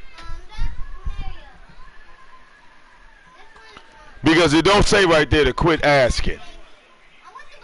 All right? It don't say to quit asking. It says, if you keep on knocking, it will be opened to you. So if you are knocking, all right, on this door, it ain't going to open on the first day. It ain't going to open on the first week. Are you ready to knock that long? Because that's how long it's going to take. That's the question. And in the meantime, the devil got plenty of treats for you to stop. Well, no, see, at that point, it ain't got nothing to do with the devil. It's all about you at that point. Because God gave you the power of free will. Right? Noah, there's a lot of people that were never tempted by the devil. That they did what they did completely on their own. All right? When Adam and Eve went against the word of God, that was a decision that they made on their own. When Cain killed Abel, another decision he made on his own. A lot of things have nothing to do with Satan at all. A lot of things have something to do with human nature and the way we are, period. All right? Satan didn't cause anybody to kill Jesus Christ. That was man that did that. And that's another thing man has to do, accept responsibility. All right? Yep. The reason they wanted him dead was because he was in opposition to their power and the power they had over the people. Huh. Don't nobody say nothing. Vic, can you make me a mod? Y'all eat Chelsea y'all keeps blocking me. See? Now look. Now look. All right? Chapter. All right, look. If you go to Matthew chapter 6:19, it says, stop storing up yourselves treasures on earth, where moth and rust consume, and where thieves break in and steal. Rather store up for yourselves a treasure in heaven, where neither moth nor rust consumes, and where thieves do not break or steal. For where your treasure is, there your heart will be also. You see? People worry too much about materialistic things. Oh, my shoe broke. Oh, this is I lost this, I lost that. All right? Yeah, it might anger you. You might be bothered by it, but at the end of the day, anything materialistic you could pretty much replace. All right, But let me go ahead. The whole thing to the people. There's a lot of good stuff in here. Do not store up for yourselves treasures on earth, where moth and vermin destroy, and where thieves break in and steal. But store up for yourselves treasures in heaven, where moths and vermin do not destroy, and where thieves do not break in and steal. For where your treasure is, your heart will be also. The eye is the lamp of the body. If your eyes are healthy, your whole body will be full of light. But if your eyes are unhealthy, your whole body will be full of darkness. If the light within you is darkness, how great is that darkness? right. One can serve two masters. Either you will hate one and love the other, or you will be devoted to the one and despise the other. You I say cannot that, Vic. serve both God and money. Take it. Well, that's what I'm saying. God didn't create money. He never did. Here's Jesus validating that in the New Testament. But you kind of jumped a little forward. I didn't want you to go too far forward. All right? Because when you go too much, you put too much in here, you got to remember, this is Jesus Christ himself speaking. All right? But when people bring up the Bible, they bring up everything after Jesus died. Those people I don't really mess with when it comes to dealing with the Bible, because it's like, okay, what can you tell me about Jesus Christ's words? Because see, these are his words. We don't need a secretary for Jesus Christ, because in the Bible we can go right to the source and get this information directly from Jesus himself. All right? You see what I'm saying? Clarification. Now, all of this is what we're reading from is excerpts from the Sermon on the Mount. The Sermon on the Mount in the Bible starts at Matthew chapter 5 and goes all the way to Matthew, it ends actually at the end of chapter 8. At the end of, 7:29 is the end of the Sermon on the Mount. So that's from chapter 5 to chapter 7. All right? That is the entire Sermon on the Mount. These are the instructions, the commandments, everything that Jesus Christ told you to do. All right? That if you do this from these 2 chapters, all right, yeah, you should see something. Wait. If you do what Jesus told you to do, not what the pastor said, not what the prophet said, but what Jesus said. You see? Now, like I said, the Bible, you got to be careful. People don't want to play around. When you start doing what Jesus told you to do, it just might scare the shit out you when stuff start happening around you that are a little supernatural stuff. You couldn't explain it. You couldn't record it. You don't have a photo of it. It happened, though. All right. But then again, if Jesus does something for you, all right, I would never see it, Brother Derek. You follow me? What Jesus do? Because what did he just say in the Bible? We just read it. What did it say? It said, pray to your Father in what? In secret. Pray to your Father in secret. And right? If you do things for somebody, don't look for praise from other people. Wait for the praise from yourself. That's right. What did he say? He said, pray and wait. Right? In the bed. Go ahead, Steph, a little bit. In the bed. Go ahead, get in the bed. He said, pray. He said, pray to you. He said, pray to him and wait. He said, pray to him and wait. Right? He So didn't. if your neighbors get evicted and you go help them from getting evicted, don't go all around town. Yeah, I stopped them from getting evicted. I'm the man. Give me some praise. Hallelujah, joy. Yeah, you know, I don't need it. No. See, look, my thing is this. If you have Jesus on your team, if Jesus is already on your team, you'll never be evicted. You wouldn't have to worry about that. If you were being evicted, Jesus would already have a place for you to go. And that's how that shit works. See, when Jesus needs to come through, when Jesus got your back. What is your take on it? Right? All right, I'll give you a primary example. All right? Now, you know that I got a whole lot of demons following me on social media, right? And this one particular demon decided to call CPS and tell CPS that my wife was a drug dealer. All right? And they pulled up, right? For 30 days, people told me I should get off social media, I should do this, that, I should do this, that. And you know what I told them? I said to them, Jesus didn't tell me that my daughter was going anywhere.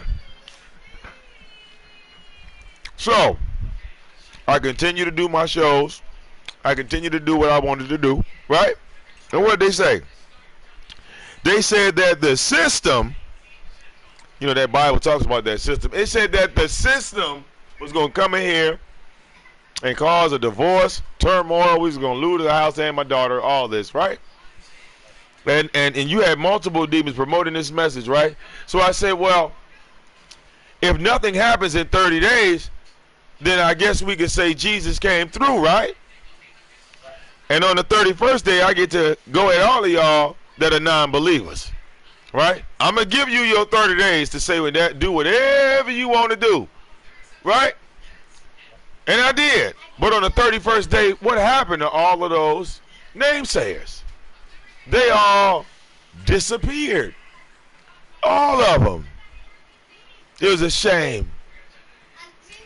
It's like when people ask you to prove Jesus Christ, and even when we put up a dangerous situation, or what people might consider to be a dangerous situation. Well, if you down with Jesus Christ, you ain't going to worry about no dangerous situations. Because if it's something that's going to take your life, well, that means you going out with you. That's the day you go with Jesus. So look, it's a win-win situation. All right? If he coming to pick you up tomorrow, ain't nothing you can really do about that now, can you? All right? But I look at all the people that attacked me. All of those people that attacked me were non-believers. Every last one of them. You see? Every last one of them was a non-believer. So, at the end of all of that, you look at it a year later, where are they and where am I? That's how, when they say, let Jesus deal with your enemies. Hey, sometimes you ain't got to move a hand if you really down with Jesus Christ. Oh, he'll mess somebody up right in front of you. You know what I'm saying? All right. Now, let's talk about Jesus putting hands on you, right? Or you know, being this gangster that I keep saying that he is, right? Because a lot of people don't get it when I say Jesus Christ is a gangster, right? That he's like a mob boss. He don't play this game with you. He's not gonna play with you. Jesus Christ is no different from God. He's not gonna play with you. There's no smiles here. Okay, Brother Derek, read Matthew, Book of Matthew, chapter 10, verse 32, and just keep reading down there. All right. Yep. Just start at chapter 10, verse 32. Just start reading that. I'll let you stop whenever the hell you want to. Go ahead.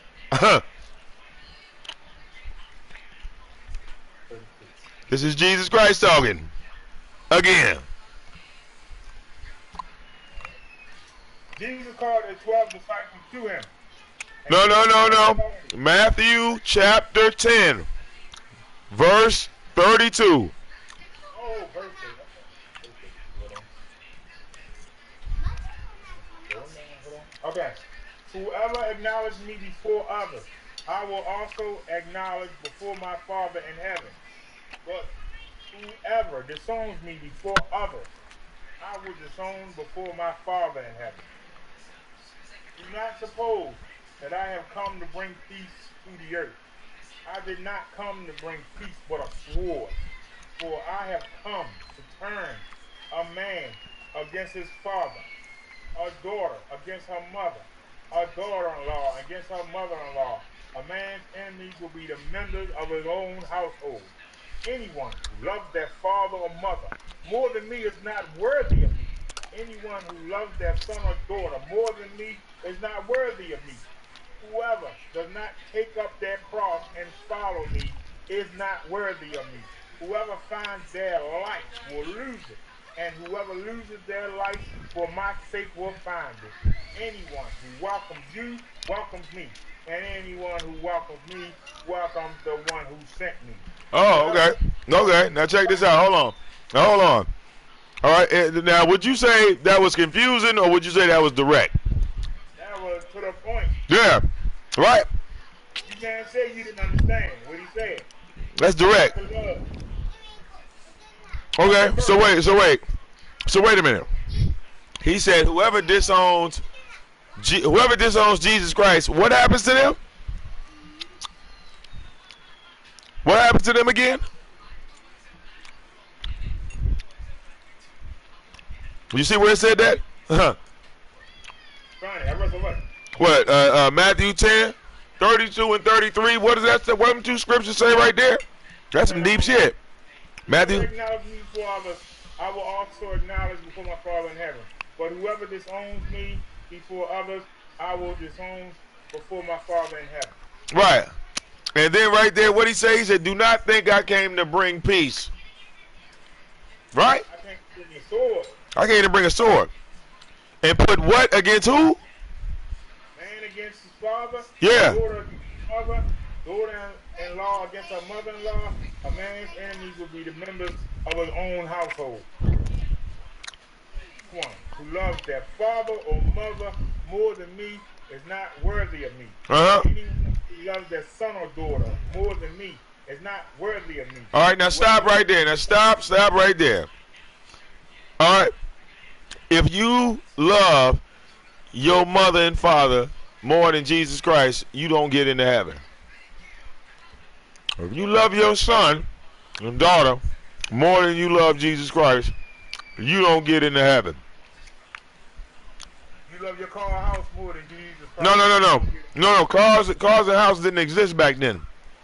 All right. Look. He's speaking. That's why we got to get to the very, very root of the situation and never confuse people.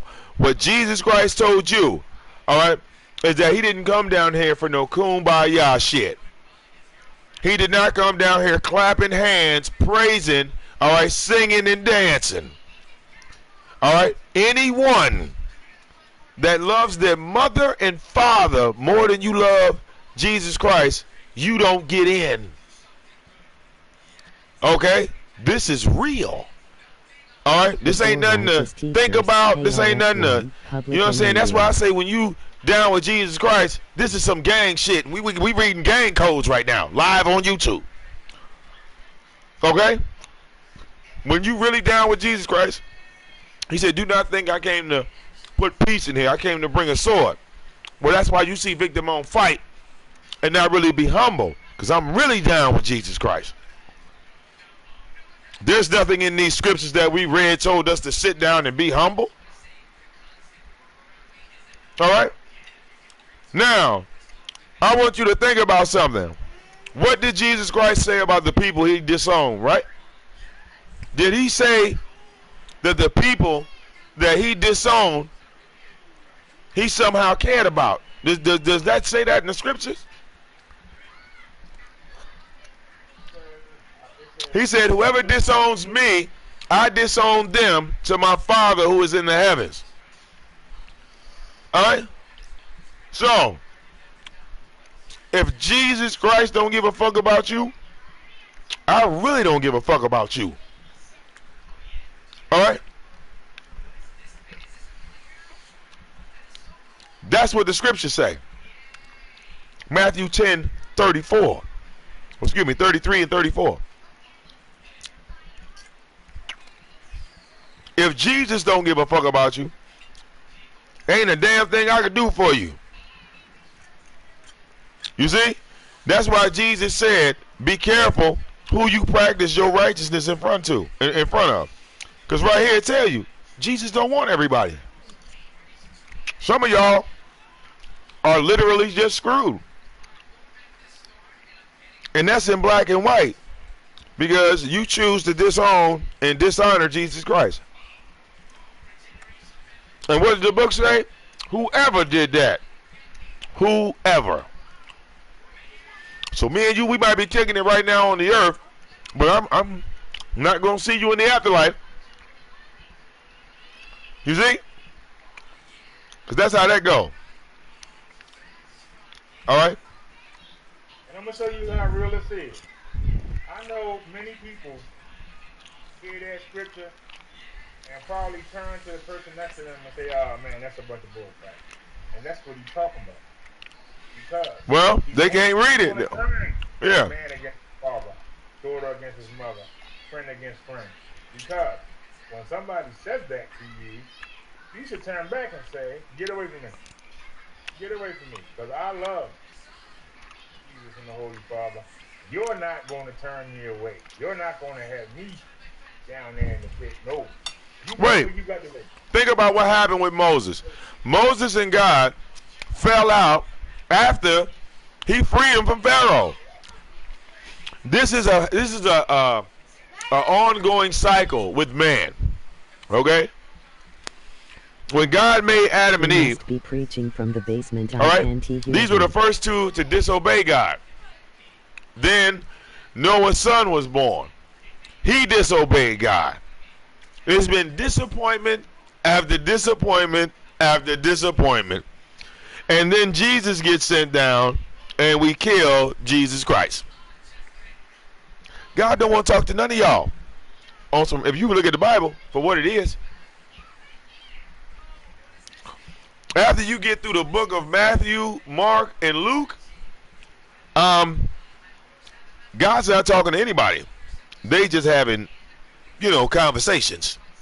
If you look at it. Because when Jesus said what he said, all right, he didn't have to repeat himself. He didn't come back and say, well, why? No. See, God did that with Adam and Eve. Ask Adam, why did you do this? Ask Cain and Abel, why did they do this? Look at Noah. You know what? I'm going to wipe everybody out with a flood. Reset.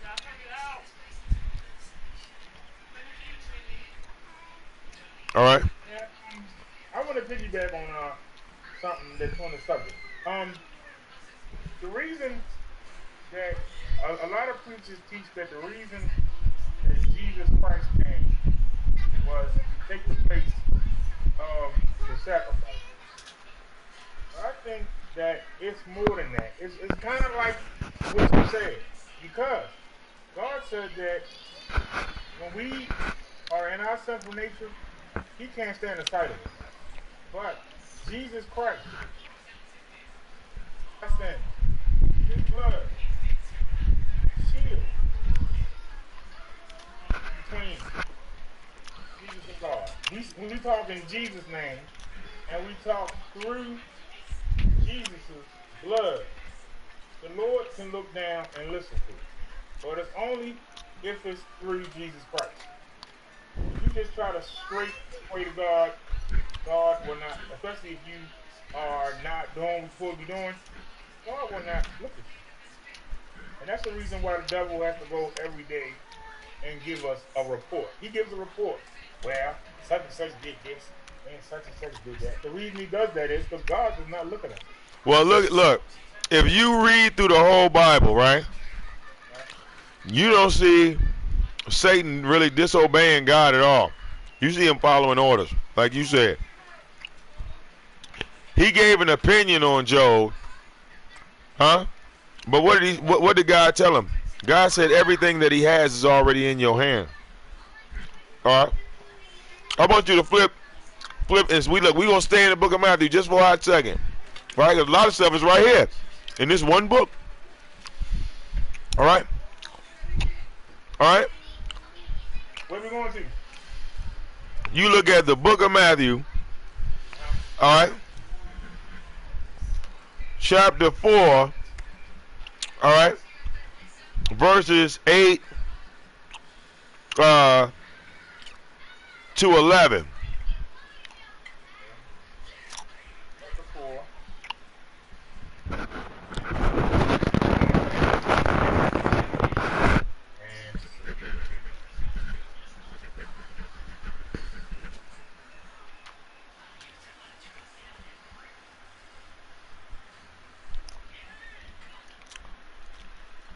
Sorry, that.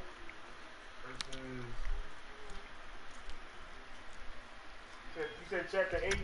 Chapter 4. Chapter 4, verses 8 to 11. Okay. All right, here we go. Popping up.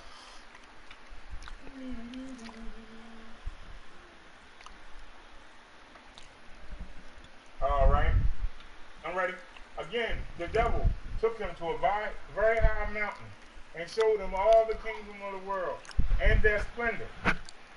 All this I will give you, he said, if you bow down and worship me. Jesus said to him, away from me, Satan, for it is written, worship the Lord your God and serve him only. Then the devil left him, and the angels came and attended him. Okay, now check this out. Satan and Jesus are having a conversation, right? All right.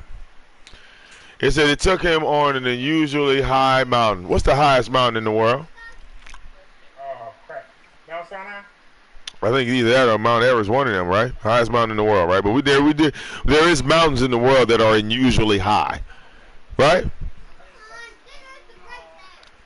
Okay. So Satan is telling Jesus that he's offering him what? The kingdoms of the world. All right. So the kingdoms in the world is not in the afterlife. That's they were on the planet, right? On the living, breathing planet. Now, we have to think about, okay, where did Jesus run into Satan from this point, right? Because we're at 4:8, right? So, okay, where did Jesus and them run into each other? So you have to go a little bit further back to see where you are. And then you look at, you go back a little bit, you go to Matthew 3:16. Matthew 3:16.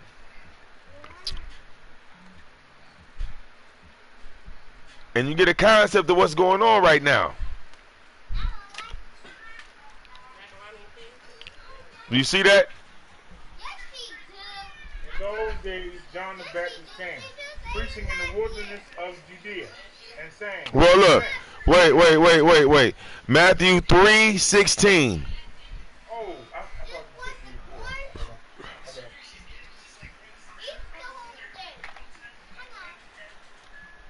No, wait a minute. I did right. I typed it in right. Matthew chapter 3, verse 16. Hold up, sir. Here we go. How about that?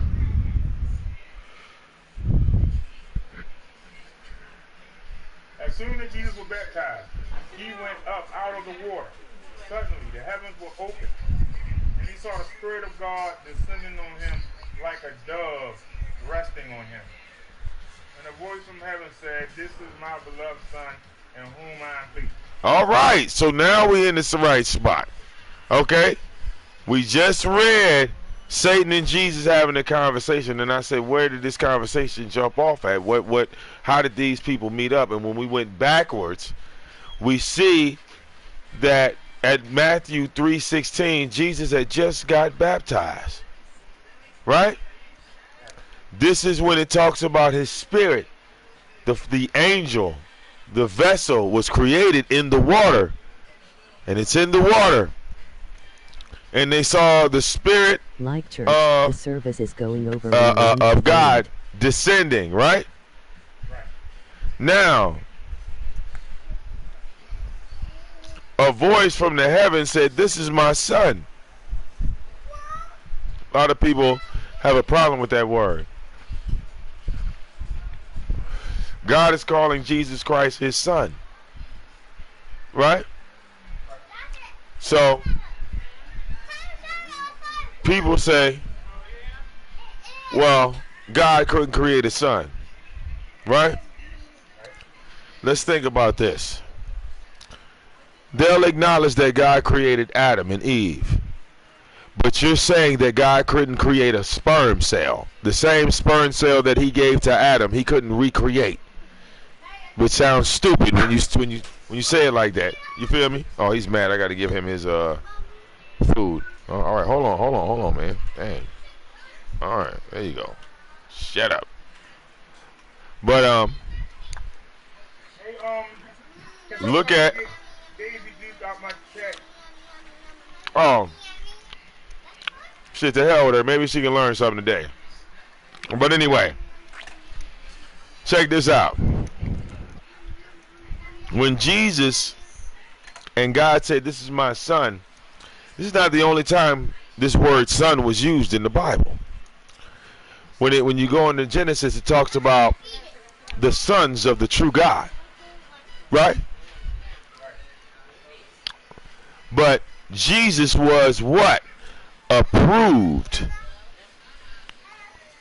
right? He said that I approve him. He didn't approve any of the other angels. You see? This is my son that I have approved. He was letting you know that it was okay to talk to this son of the true God, this angel that has come down to the earth. I have sent him to talk to you. He is my voice, not anybody else. All right? Now you see why Satan pulled him to the side, right? Because Jesus didn't know what it was to be human. That's why when you keep reading, it talks about he fasted for 40 days and 40 nights when he walked into the woods. He didn't know what it was to eat. He wasn't human. Right? He got hungry after a month. When you look at it, said the angels had to minister to him. Yes, they had to teach him how to be human. Like, hey, Jesus, you know you in this vessel now, right? You got to piss. You got to shit. You got to go eat food now. All right? If you don't drink water, if you don't, take deep breaths, you got to do all this shit. Don't cut yourself. Don't cut yourself. That shit gonna hurt bad. You see? That's what they do. They were ministering to him because when he came out the water, they said he got up and just walked off. But before he got into that water, he was what? A carpenter. He would fix your table. He would fix your door. All you know is that the carpenter just walked off into the woods and never came back. You see? So when that human man came back as Jesus Christ, the Son of the true God, the Word of the true God, nobody believed him. And why would you? That's like me and you on this phone right now, and then the next day you see me, I say that I'm the Son of the true God. You would believe that? No matter what the fuck I did, right? I could levitate a lot. Listen, I could teleport from my house to your house right now. It still wouldn't make you believe. You feel me? You would think I might have did some type of witchcraft. You might think that I might be some type of X-Man. But if I told you that God said that I am now the word, the message, I am now the next Jesus. That's me. All right? I'm going to get the same reaction that the real Jesus Christ did. You see? I'm going to get the same reaction that the real Jesus did. You see? All right. So that's why you have a lot of confusion. You have a lot of people that get into the Bible and they'll start to read it, but they'll fall off. You know what I'm saying? A lot of people get into the Bible and fall off.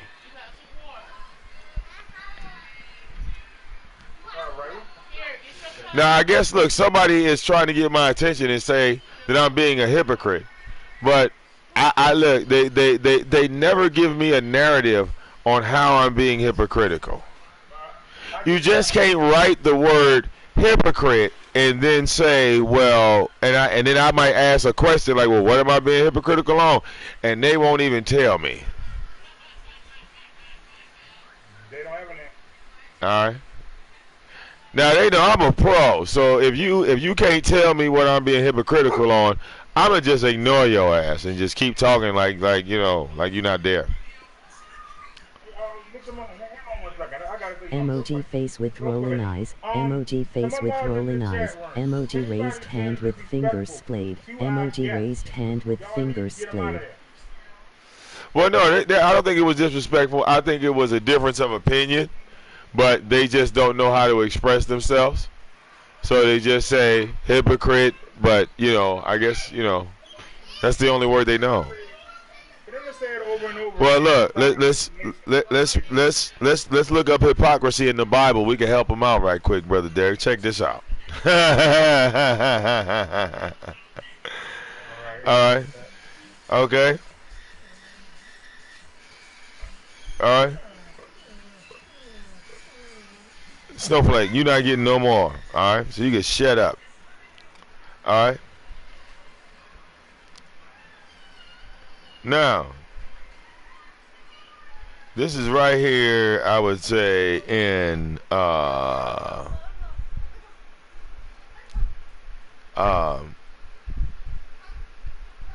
what's that? In that's 9. No, that's 7. 13. In the book of Matthew again.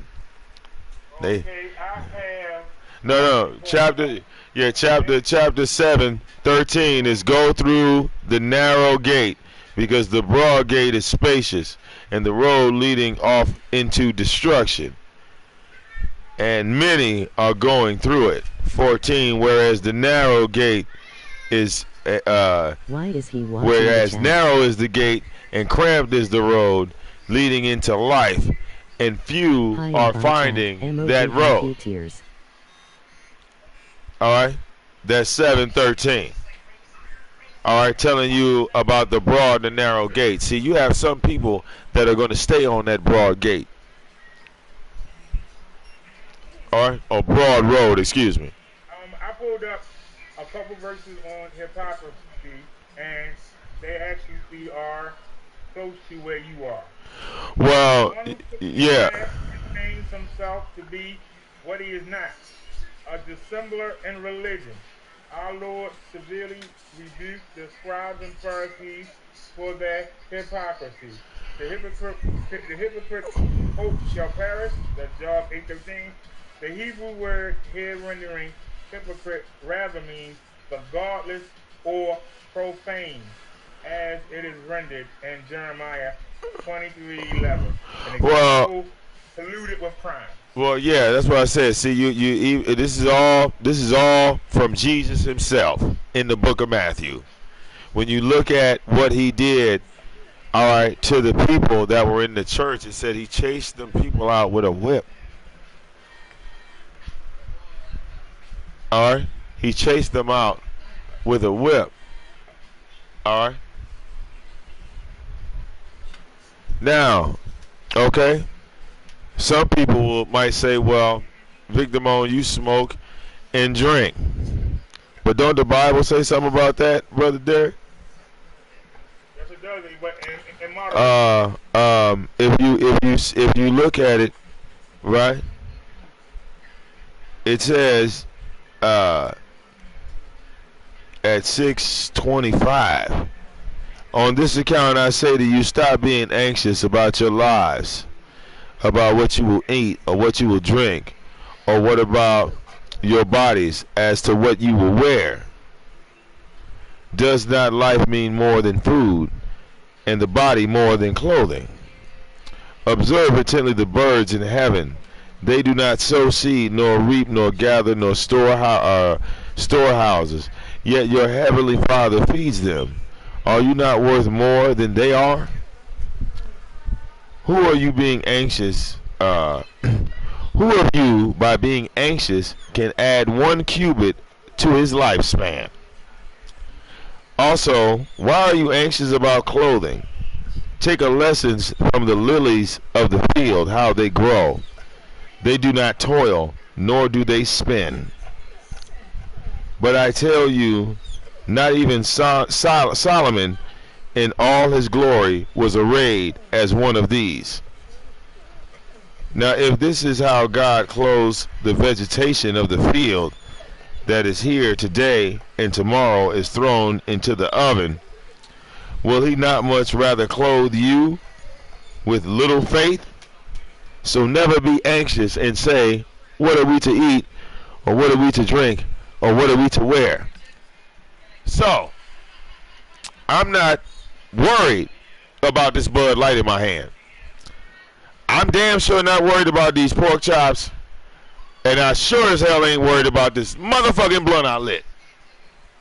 Because Jesus told me never to be anxious. And if I was to listen to what y'all would, I guess, consider hypocrisy, well, that would be me going against the word of Jesus Christ.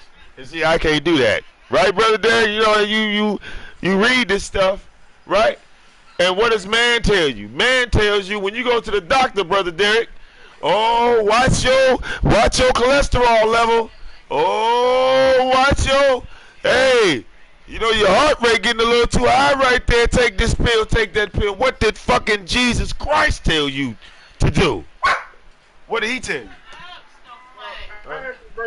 You see? They're not from Jesus Christ. They're from earlier in the Bible. And I went to You see that? Jesus Christ himself told you this. You see? And we are supposed to, like I said, as followers, if you believe in the Bible, then God told you to follow the words of Jesus Christ. When he told you, this is my son, whom I have approved, every word that he said was approved. Every word. Every word that was spoken by him, no one else had got the approval like that in the Bible. Nobody. When he went to Moses, that was a one-on-one conversation. When he told people about Jesus Christ, that was at the middle of a baptism surrounded by a shitload of people waiting to be baptized. You see that? It's a difference. It's a big difference. All right? The prophets, they were sent as like warning signs. Prophets were sent out like warning signs. But Jesus Christ, well, he's the high priest. He's the only one that can get you in. None of these other people in the Bible can get you into heaven. Not one. All right? Nowhere in the Bible does it say God resurrects anyone. It says Jesus Christ resurrects you, right? So you owe that to him and no one else. And if you try to skip him, well, we just read what it said about disowning Jesus, right? Okay? And thinking you got some type of direct contact with God after everything that man did prior to Jesus coming and after his death. You think you got some type of no, it don't work that way. It's not that easy. It is not that easy. All right? Like me and Brother Derek was talking about earlier, just going to church and I'm just doing this on Sunday. No, no, no, no, no. This is a little bit deeper than a lot of people want to believe. All right? I'm saying, real talk.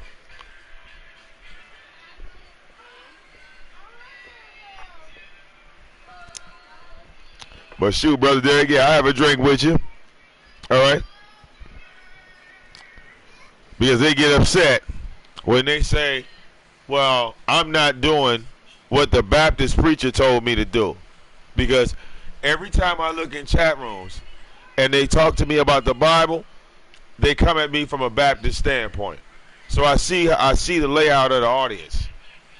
It's always from a Baptist standpoint or a Catholic standpoint. One of the two. I lost my dog on chat. We gotta put that bitch back on the screen. Alright. Here we go. Let me switch accounts so I can control that bitch. Alright. Alright. I'm listening to you. I'm actually messing with the people in the chat. Okay, let's get back to business. I'm sorry. Okay, like I said, as far as the judgment thing goes,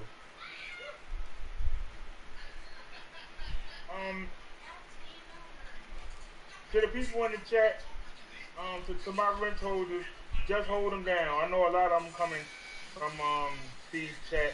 The man said he was gonna leave me alone, and then came right back and made the video the same day. So you see, he's full of crap. But like I said, until he learns how to fill out a screen with all that stuff he's supposed to have, ain't nothing Steve can say to me, Steve, leave me alone. Leave me alone, okay? I'm not on your level. Leave me alone. I can come on here and just look at people and draw more than you can with Tommy, Vic, and some other name and Poppy in the chat. Leave me alone. You're not on my level, sir. I'm sorry, Vic. Go ahead. Oh, no. Yeah. It's all good. Yeah, you know, I mean, I know you got trolls, you know, they cowards. And like I said, well, none of those people know how to have a actual discussion, or none of them can have a discussion, you know, because I used to do debate shows where, you know, I'm the Team Jesus guy, so I would attract a whole lot of anti-Bible people. You feel me? And we used to have shows that would go all freaking night, like literally into the daytime. We'd be discussing religion and how it incorporates people that felt like they found something that was contradictory, and you know, we would get into these discussions. But I mean, I can't expect to have none of those discussions with any of these idiots. They're idiots. All right, you can't have a logical conversation with the stupid. You know what I'm saying? They're stupid. 14 people in the chat.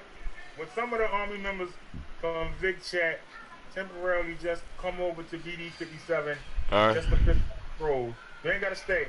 But just come over and piss. Well, no, you know, you got well, I mean, it's two streams going, so they hear you on both sides. It's not like ain't nobody really missing nothing. But I just want to take them off. But you know, it's like YouTube really, like I said, you know, it's not really a number-based thing. It's just a consistency-based thing. Like I said, people, you know, growth comes with consistency. It don't happen overnight. and like it's never a thing where you know, other YouTubers that come on shows and stuff like that don't really make stuff pop off either. Like if that was the case, you know, Tommy, like VA started with Tommy, Zone started with Tommy, but look at his numbers. That, like, you know what I'm saying, it don't it don't that's not the key. What really just really what really makes the channel grow is just, you know, like to me, just being consistent, staying real. You know what I'm saying? Stuff happens automatically. All right, it happens automatically. It happens automatically. It don't happen overnight. You know what I'm saying? That's the best way I guess I can explain it. Happens automatically, never overnight. Right, y'all? Never overnight. Never when you wanted to. Never when you wanted to. All right, but then it happens automatic. But yeah, the whole element, really, like I said, when it comes into understanding the Bible itself, like I said, you just have to read it, and a lot of people don't want to take the time out and read it and have an understanding of what's going on. Like I said, you know, when I tell people, well, shit, if, according to the Bible, the judgment day and all that stuff, the apocalypse already happened. All right. Now, you can't even picture yourself living in a post-apocalyptic world as we speak. You can't picture it.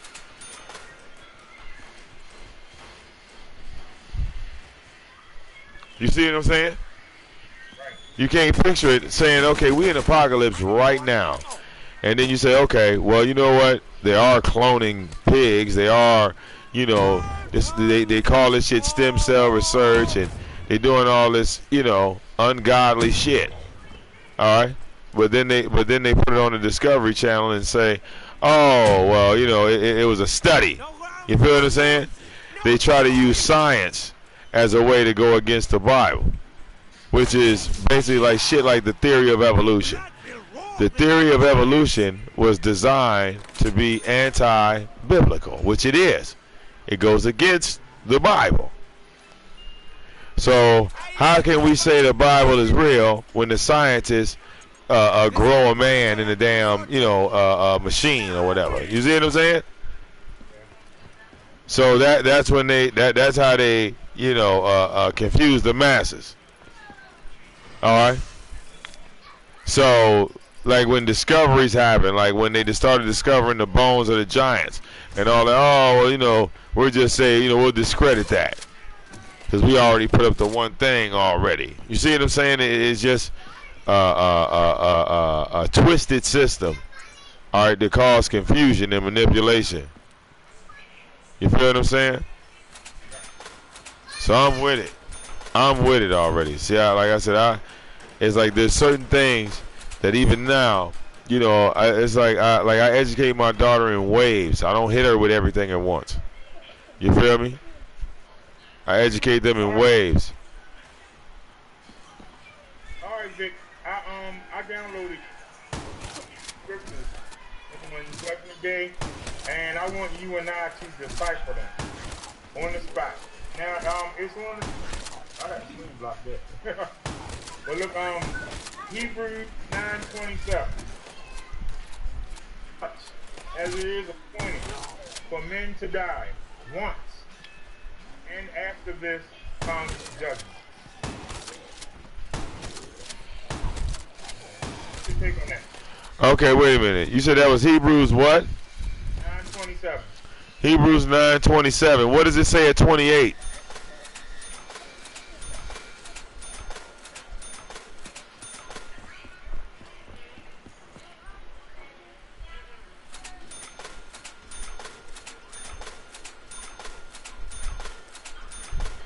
See, brother Derek, you don't have a. Do you have a Bible? You don't have a manual Bible nowhere? Buried somewhere. See, you got to get you. See, yeah. So you got to get you your hands on the Bible itself. See. Vic, what did we do to you to deserve this torture? A kingdom that cannot be shaken. Let us be thankful, and so worship God effectively with reverence and awe. Now you see how 27 or 28 made 27 make sense? See, when you read 27, you can't read 27 without reading 28 to get a clear understanding of what the scriptures are saying. You feel me? To give a proper breakdown. See, like in the Bible, if you just read God created the heaven and the earth, it's not really, you know what I'm saying, it's general. It's real general. So that's where people can get refused. That's why I said it says you got to be careful when you're teaching. You know what I'm saying? Because when we go into levels of judgment day, we have to give a definition of what we're talking about exactly and what the Bible says about it. You know what I'm saying? We don't want to confuse people. You follow me? See, so that's why I say, see, look, when it comes to the teaching of the Bible, all right, to get a clear understanding, all right, the best book to study is the book of Matthew. All right, because that book alone is the key, all right, to understanding everything in the world. That one book in the Bible, all right, is the key. Everything else is a storyline. All right, but what Jesus Christ said, what Jesus Christ told you, his message to the world is the most important thing in the Bible. Outside of everything else was his message to the world. What he told people to do, how he told people to live, how he told people to eat. All right? All right? Because you want, and I want, and everybody else wants a connection. Right? We all want that connection.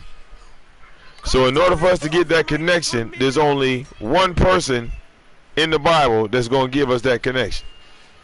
And that's Jesus himself. Deuteronomy. You feel me?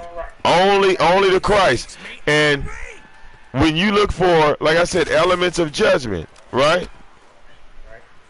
You look at Revelations. Revelations covered a lot about judgment, or what would the signs be for Judgment Day. And I gave an example earlier, all right, when I talked about the fire falling from the sky.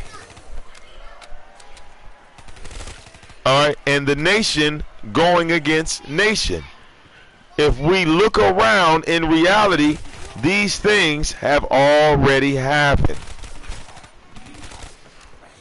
All right, America, all of us have been in war, at war with the Holy Land that is run by Muslims. This is real. That's an easy give. But what do we do? We knowing that, now what do you do? All right. You see? The element is, what do you do? Because once you get the information, all right, and you start to understand what is being said to you, what do you do? All right, because at that point it becomes a choice. Am I going to follow these words, and am I going to continue to follow what Jesus Christ said, or am I going to break off and do my own thing? Even though Jesus said, well, hell, if you break off and do your own thing, nigga, that's on you. Don't come to me doing your own thing saying why it didn't work. I don't want to hear it. You see? Real talk.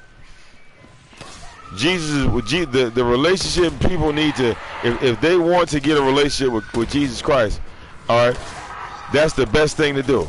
Is start there. Go in the Bible and read up and see what he said versus what everybody said about him. Because there's a lot of talk about, you know, the end of times, the end of days, and this, that, the other. But we don't even want to recognize that shit already happened.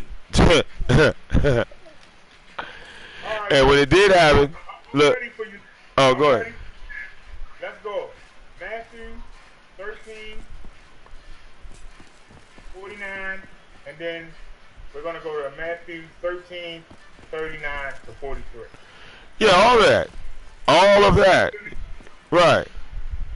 Alright, so we're going to start at Matthew 13, 39 to 43.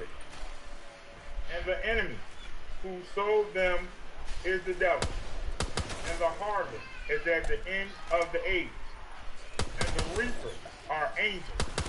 So just as the tares are gathered up and burned with fire, so shall it be at the end of the age. The Son of Man will send forth his angels, and they will gather out of his kingdom all stumbling blocks and those who commit lawlessness. Now wait, now who was the reapers again? It was the Son of Man and his God is a God of war. The Son of Man and his angels. Right? Alright. Now, the Son of Man is man, right? Who are man's angels?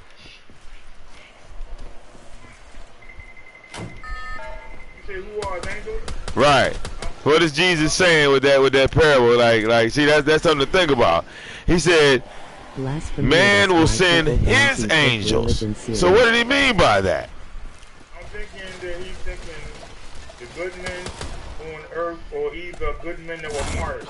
No. When okay, God tells you not to put your faith in man. Jesus is telling you that man is sending forth his angels. All right. So you know who the angels of man is man. These are the false prophets. Man cannot be an angel. That's why he said man is sending forth his angels, because they didn't come from God. It was a lot of parts of the Bible that was taken out. Man, his angels. You know what an angel would be in 2018? A nigga in a jet fighter. That would be a man as an angel, flying through the sky at the speed of sound, right? And what happens when the other country sees those angels flying over the sky? They go, hey, yay! Worshipping the wild beasts, tanks, all that other shit. Yeah. Oh yeah. All right there in your face. All right. That's why hey, look. That's why I don't vote. That's why I don't mess around with politics. That's why I don't care who wins the election any freaking year. All right. I watch black folks and white folks dress up for goddamn election day. All right. Like Jesus is coming. You got to vote. Don't forget to vote. Vote for what? Then you vote and your shit still sitting the same goddamn way. That was man sending his angels out. And you call for those angels, putting on that shit. You call for those angels, right? And man sent out his angels. I'm going to get this. Alright, I'll read it again. Son of Man, full of his angels, and they will get out of his feet all stumbling, those who commit cause, and will throw them in the furnace of fire. In that place there will be weeping and gnashing of teeth. Then the righteous will shine forth as the sun in the kingdom of their Father. He who has ears, let him hear. And he who has eyes, let him see. Yep. You see? So what's the furnace of fire if actual men are going to be doing it? The furnace of fire? Wait a minute. Right. Look. They're talking about a war. Isn't that where people burn up? Yeah, that's what I'm thinking about. You mean like the bomb we got on Hiroshima? Like every fucking war of the 20th and 21st century. The people in the Bible were talking about the war of the 20th and 21st century. All right? Where would you have fire for? Why would the sky be raining fire? How is that even possible? But ask the people in Baghdad that the bombs dropped on them. They'll tell you. All right? How many people were weeping when all them children were killed in Baghdad that wasn't even involved, that wasn't even terrorists? How many mothers and fathers were mashing their teeth together as they were burying their children? Innocent children. All right? There will be weeping. Michael Jackson tried to show everybody and then they killed him. All right? Yeah. Think about it.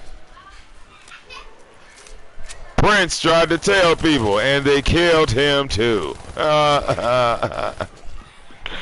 right. I'm gonna be honest with you, Vic. That's why I don't mind being small. Well, listen. You cannot be big being a follower of Jesus Christ. You'll never be big unless you sell out. You'll never be big.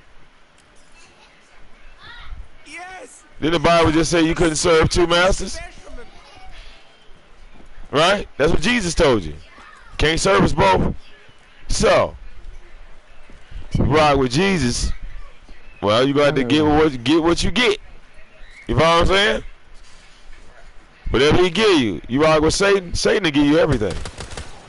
Because you know what? You are guaranteeing Satan that you won't be resurrected. So he'll give you everything you want. He'll make you as happy as you want to be on earth. All right?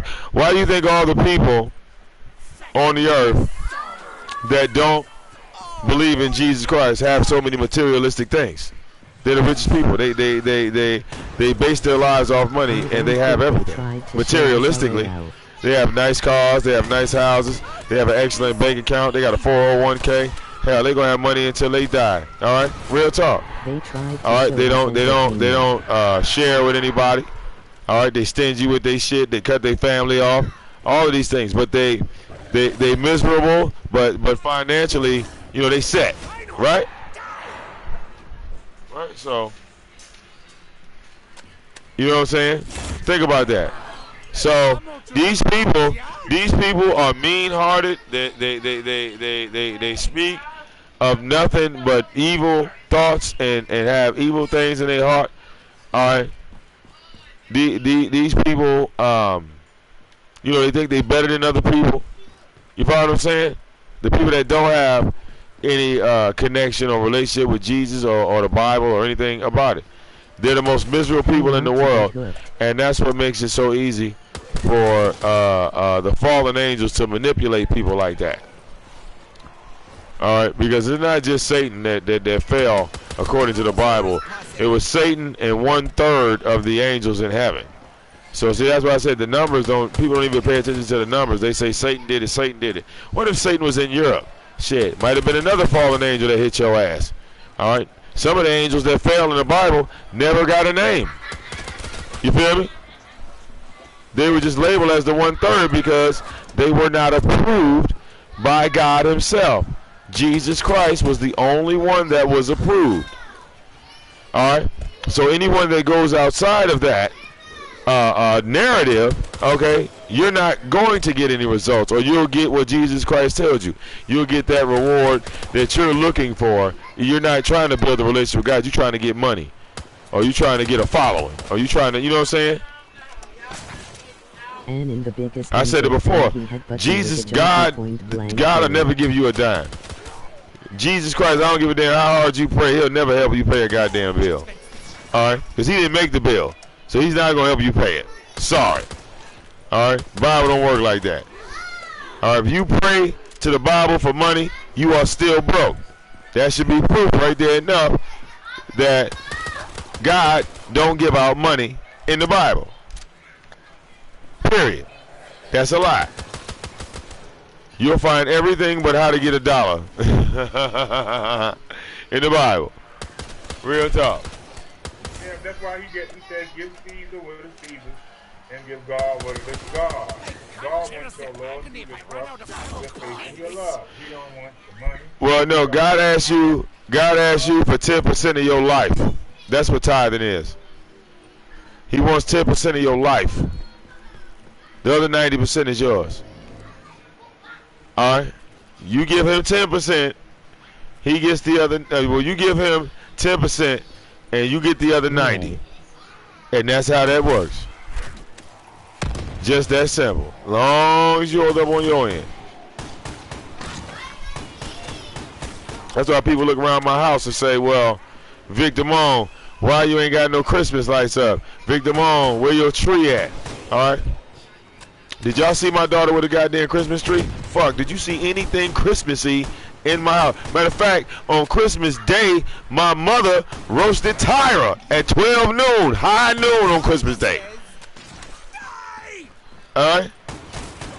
Hey, since we on that topic, can we cover some of the fake holidays that came out the Catholic Church that we celebrate? Like, you know, when the Roman Empire were trying to combine, after some of the folks and the higher up got converted to Christianity, they were trying to bring in everybody under one banner. They started bringing in other pagan traditions, like Jesus' birthday. It's stated that he was born in October or September, but they made it December 25th. That's well, first of all, yeah. Well, look, if you look in the Bible says nothing about you celebrating the birth of Jesus Christ. It tells you to celebrate his death, not his birth. All right. And that is Passover, right? What the pagans like to call Christmas Easter. is a pagan holiday. Yep, I was getting to that. I was getting to that. All right. The snow bunny. Yeah. Easter egg, and getting the chocolate and getting your clothes to go to church on Easter Sunday. Right. There's nothing. There's nothing. Getting a song. Halloween is a pagan holiday for all the demonic spirits. We got our children going out there. Well, every holiday is demonic. All of them. See, look, let me explain something. All right. Now, look, think about this. You have, let's say, what year is it? 2018, right? So, in the year 2000, let's go back 2025 years ago, right? 2025 years ago, the year would not be 25 BC. I prefer Hefeweizen. Do you follow what I'm saying? Because if we went back into 25 BC, the motherfucker that's in 25 BC would not say the year was 25 BC. He would say whatever year it actually was. See, when Jesus Christ was killed, time was changed on the planet. It's like buying a car or actually owning a car and switching the mileage on the odometer, right? So the Bible tells you what to look for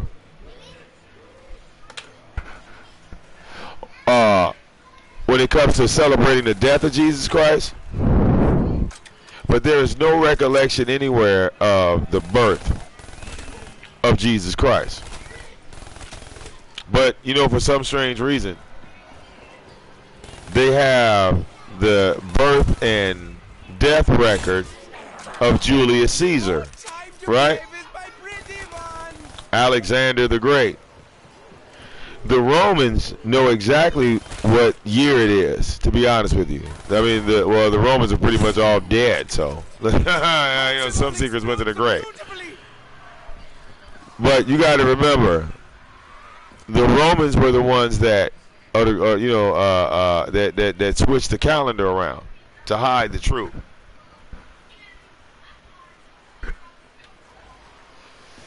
All right, of what really was going on in our society today. See, we don't even know what year it is.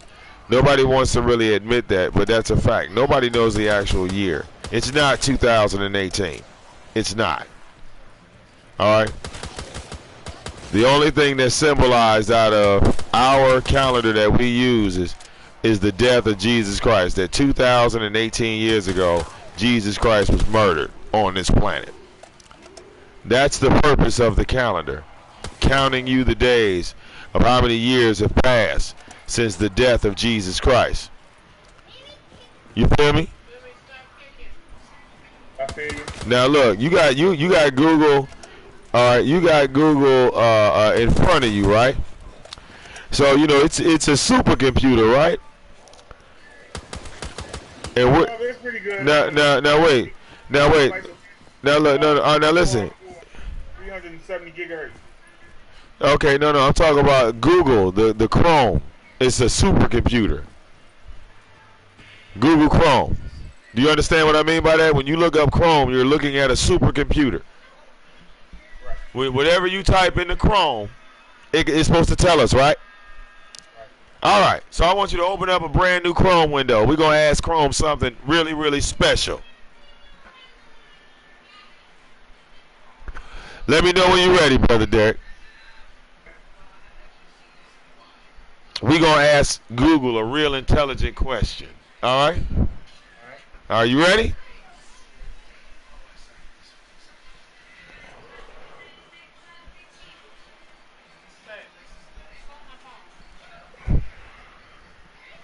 Tyra got trolled his whole last stream. Laughing. I loved watching that.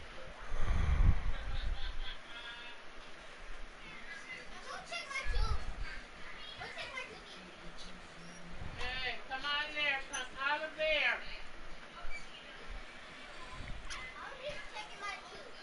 You got a Google new window open? I'm waiting to use it. All right.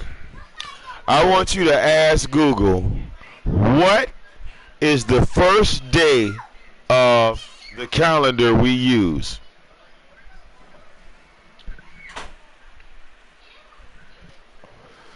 The first day.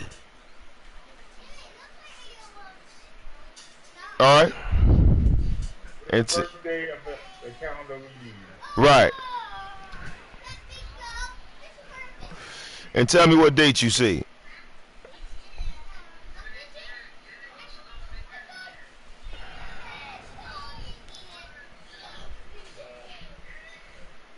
It says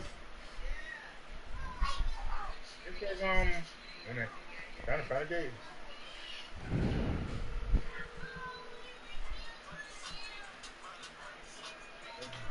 I see a Gregorian calendar. Hold on.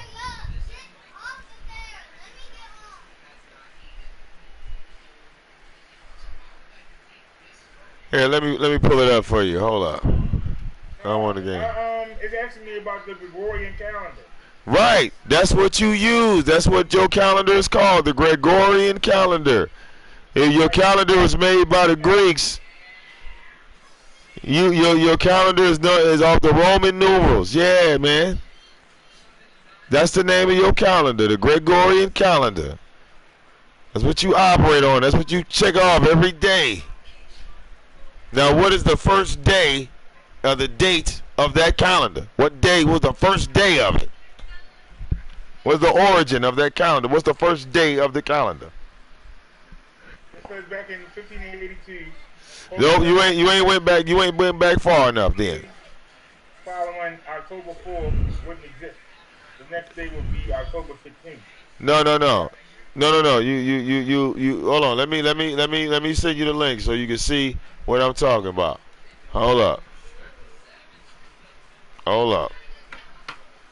We've been using it. Let me show you what I'm talking about.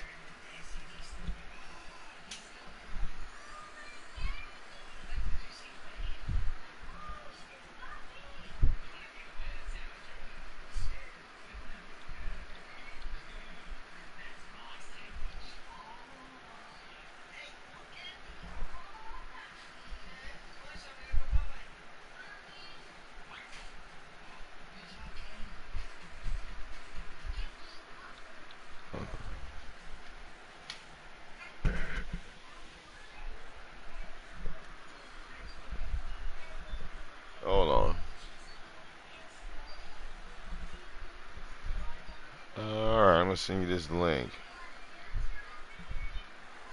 It says Julius Caesar devised a new calendar in 46 BC. Until that point, the Roman calendar was a messy hodgepodge with extra days tacked in on February. Every now and again, based on the whims of politicians, Caesar wanted a steady, more reliable way to mark the dates. But it's not saying what the first day is. I'm going to take it to you. Hold on.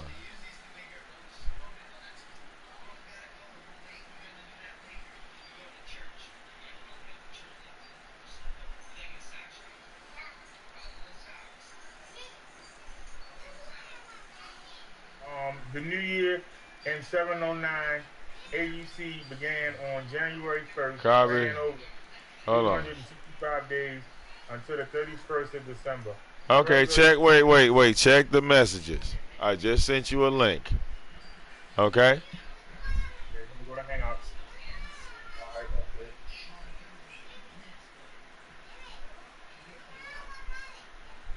All right.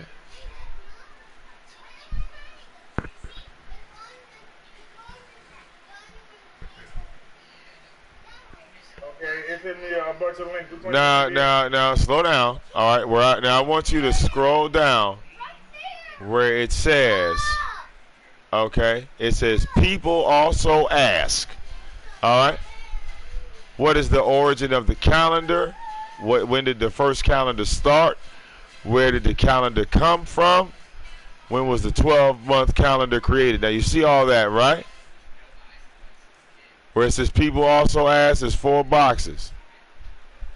Okay? Yeah. Okay, and then there are boxes there at the bottom, right? It says, there's a question there that says, when was year 1 started? Okay.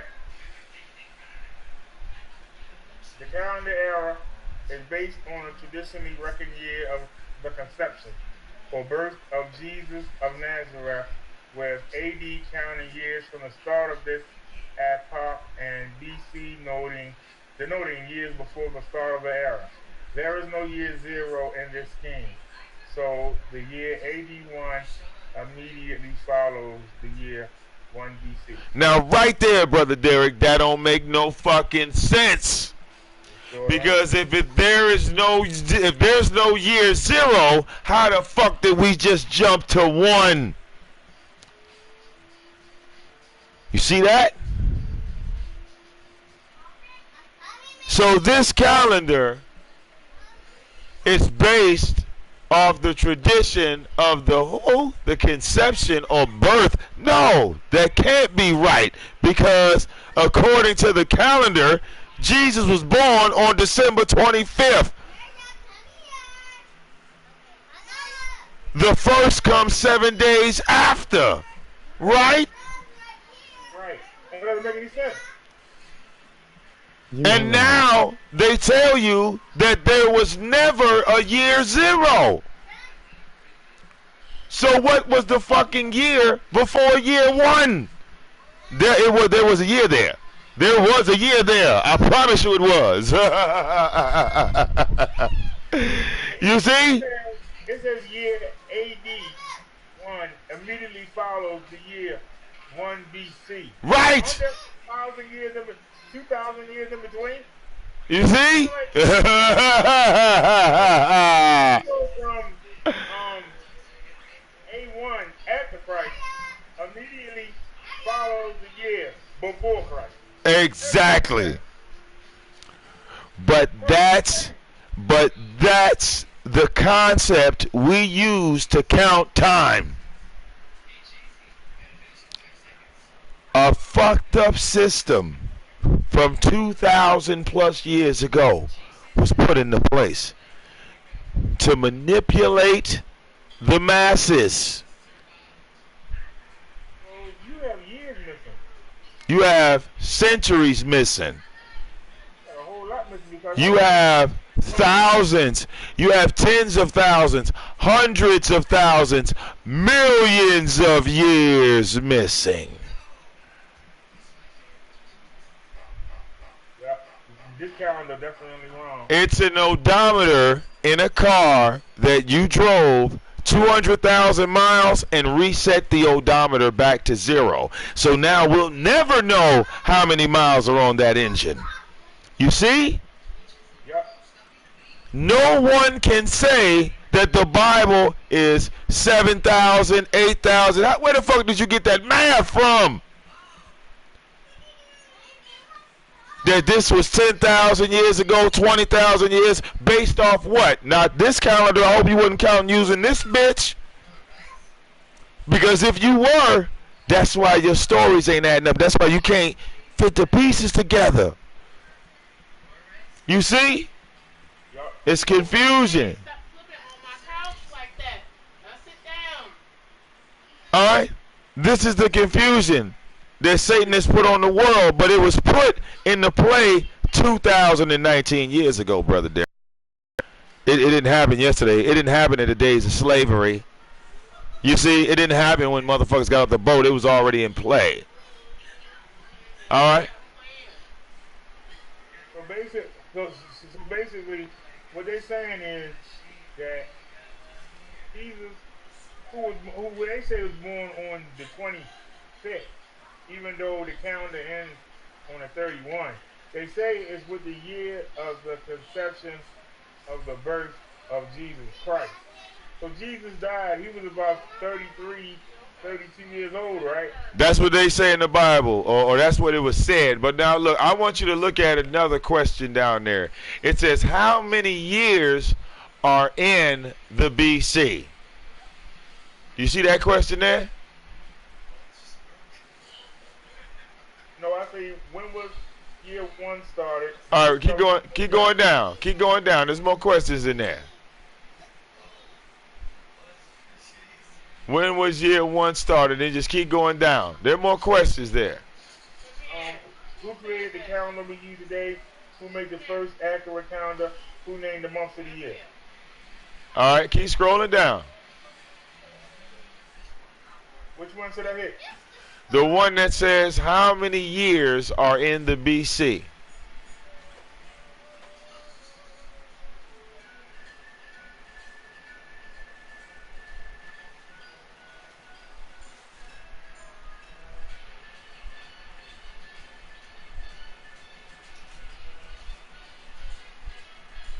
Now, if you don't see that question, I'll read it right quick just to keep rolling so we don't have a whole lot of dead air.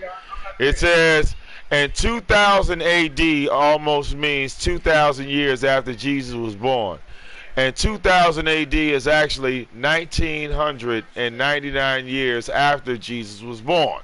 But we really don't know when Jesus was born. Some historians put the actual birth 4 years earlier, 4 BC, but it was thought to be exactly at 1 AD. That don't make no sense. That don't make no. Anybody listening, that can't make no sense. Now, this is us breaking down the calendar that we use today. All right, it's a, you know, yeah. See, that's what they say. He's 4 years old. All right, and there is no record of what the year was prior to the day that the calendar was changed. Now, just reading up on the calendar will show you that something is wrong. All right, just by looking at the simple things. Remember how they said the devil would be right in front of you, you wouldn't even know it? That you'd be doing shit that you wouldn't even know you was doing? The confusion? You know, everybody looking for somebody red with horns in their head, but in actuality, somebody sits next to you to be the devil. And never Well, according to the Bible, all right, it said that God made the devil perfect. So perfection doesn't have horns and monsters and that's not the image of perfection. It said God made the devil perfect. It said that Satan was a cherub of the earth. All right? It don't say anything about him being a goddamn monster. Satan's biggest issue with man was, well, for one, he didn't feel that you was worthy, and two, he didn't like the fact that God gave us the ability to create. That when a male human contacts with a female human, we create life. And out of all the perfection that Satan has in him, he cannot do that. All right? He can cause tidal waves. He can cause manipulation. He can do all that other stuff. But, all right, he cannot create life. All right? He can kill you, but he can't resurrect you. You see? Romans used Satan as a way to unify the Roman Empire, to get everybody under one base. Now think about, well, wait a minute. Now think about this. The Roman Empire, right? In the days of Jesus Christ, the Roman Empire was just getting started, right? Think about it. When Jesus didn't take the deal, who obviously took the damn deal? The Romans, right? Because they became the rulers of the world. You know what I'm saying? Or like they like to say, the white man, right? Because Satan's not racist. He just wants somebody to follow his message. Well, like if black folks would have did it, black folks would be rich, and the white people would be slaves. It's just that damn simple. You feel me? I want to make this point real quick. So hold on a sec. I want to make sure everybody know this. When you see pictures of Freeman, and you see pictures of the devil, and he red and got all kinds of things coming out of him and horns and everything, remember, God said he made us in their image. So we all look the same. That's why it's possible to have human beings. Roman Empire was before Jesus and were pagans and enslaved anyone and everyone. Look at somebody, tell whether or not they have demonic intentions. You don't necessarily have to have the powers to be able to fly around the world, all of that. You can do things to fellow man with a snap of your fingers and cause great harm. Cause somebody to get fired, cause somebody to get evicted. That dog DDVIL was to make the God plan look evil, to denounce paganism. That we live with every day. We're looking for a devil that's flying around. In actuality, there are devils that are right on our block with us, in church with us, at work with us. Well, yeah. I mean, well, even see, look, when you look at what the element of sin is, right? When you look at the first stages of sin, when it came into our DNA, okay, according to the Bible, this came from Adam and Eve, right? Now, when Adam and Eve committed sin, all right, they sinned slightly, okay? But by the time it got down to their great-grandchildren, sin was murder, torture, and rape and everything else. You know what I'm saying? It just got worse. You see? The element of sin, all right, started off as something small and turned into like a bacteria, like a disease. So when it talked about God destroying the world with a flood, right? He spared Noah and his children, but Ham was still infected. You feel what I'm saying? Yeah. Noah found favor in God's eyes. He didn't approve Noah, he found favor. Alright? So he spared him and his children. Noah didn't fuck up, his kids did. You see that?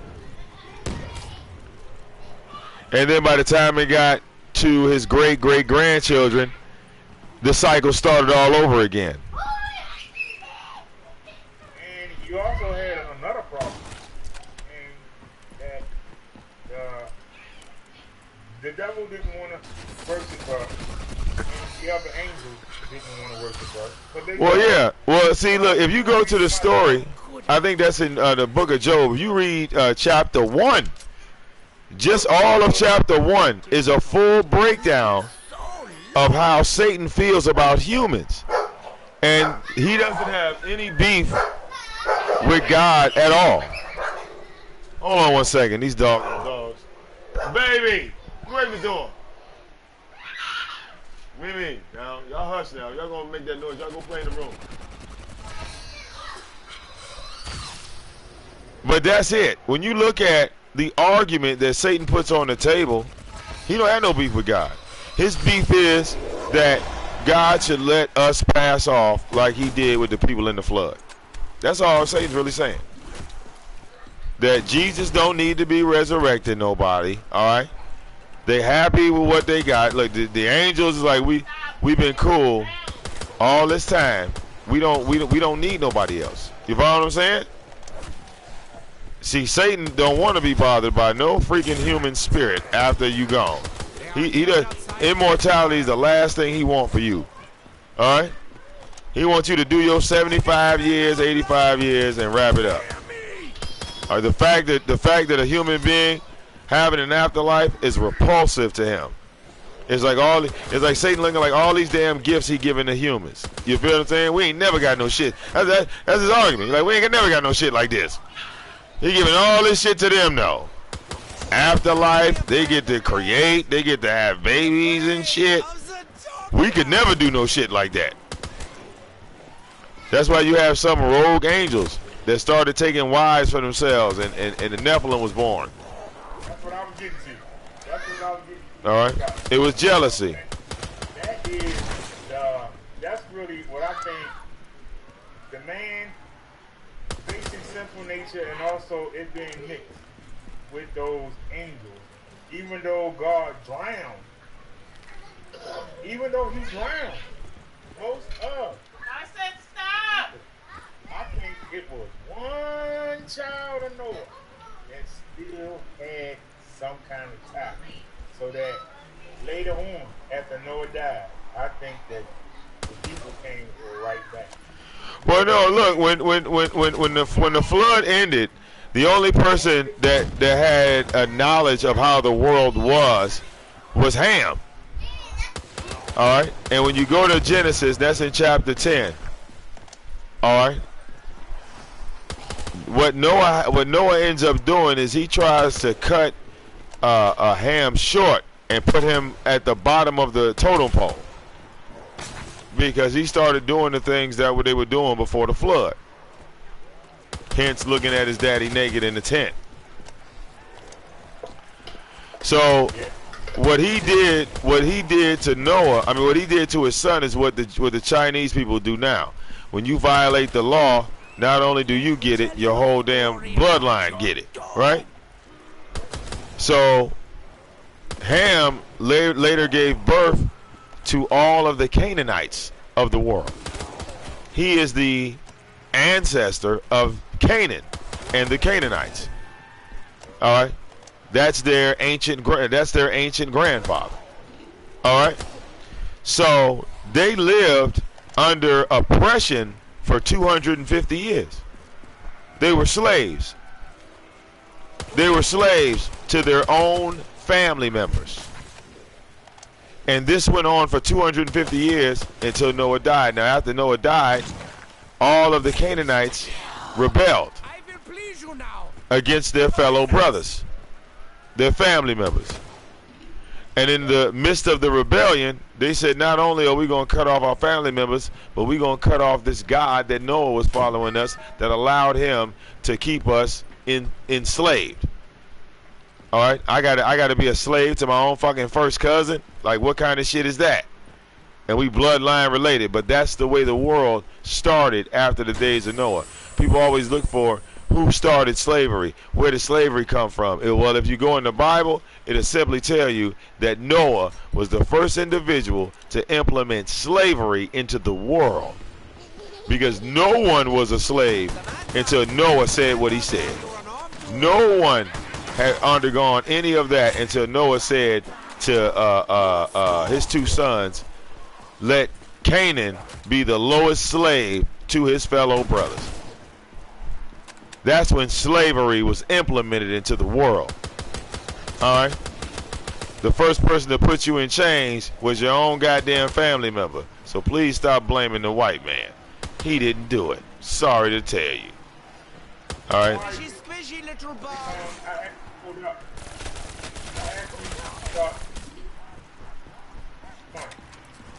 Job 1. Let me read it to you, and then I'll get you quick on it. Yeah, read that. The land of his name was Job. And that man was perfect and upright, one that feared God and eschewed evil.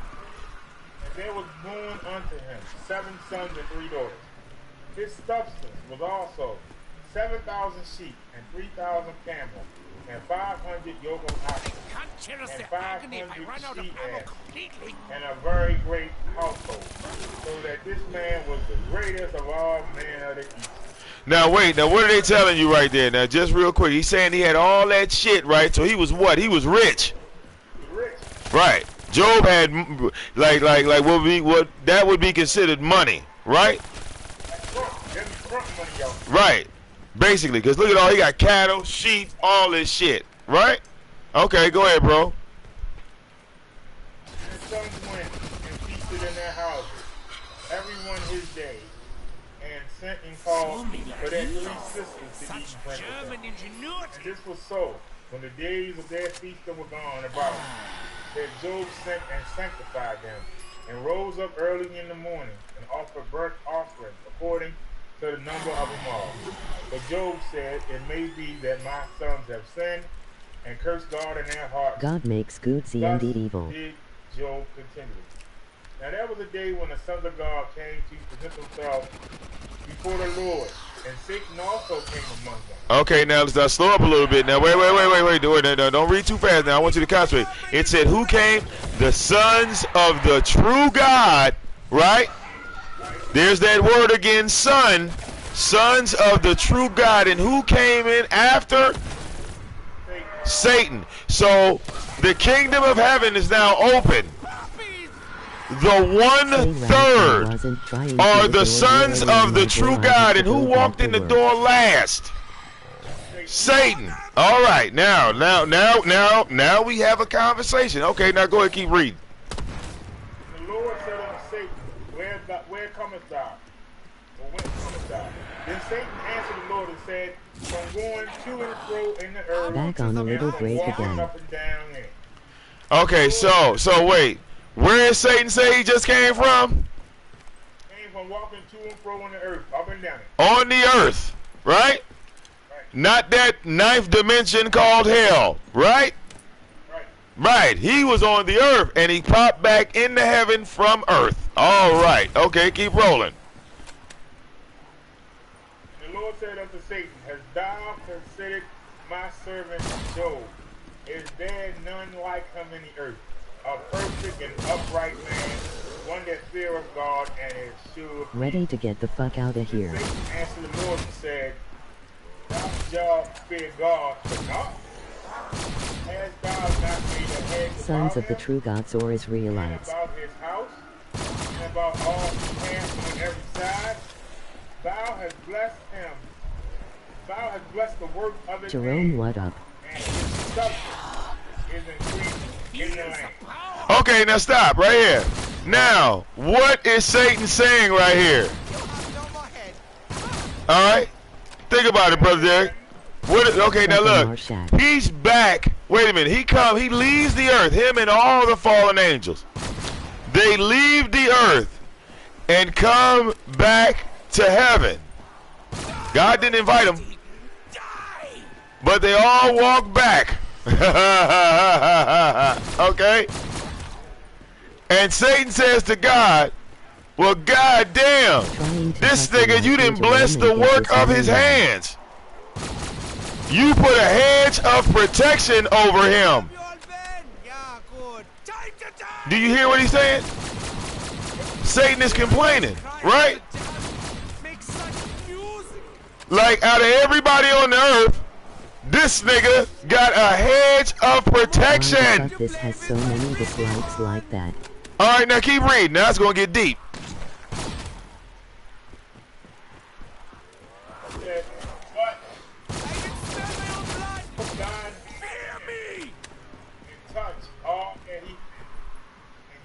cursed I be heard thy that face. Shag ain't nothing wrong with that. And the Lord said unto me, behold, all that he had is in your power, Satan, only upon himself. You can't put your hands on it. Okay, right here. Now this is where it gets really, really interesting.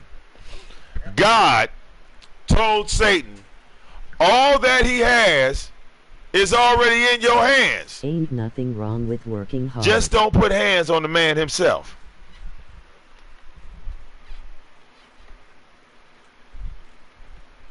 Wait, why would God tell Satan all that he has is already in your hands? Wouldn't that mean that Satan would be the ruler of the world? Yep.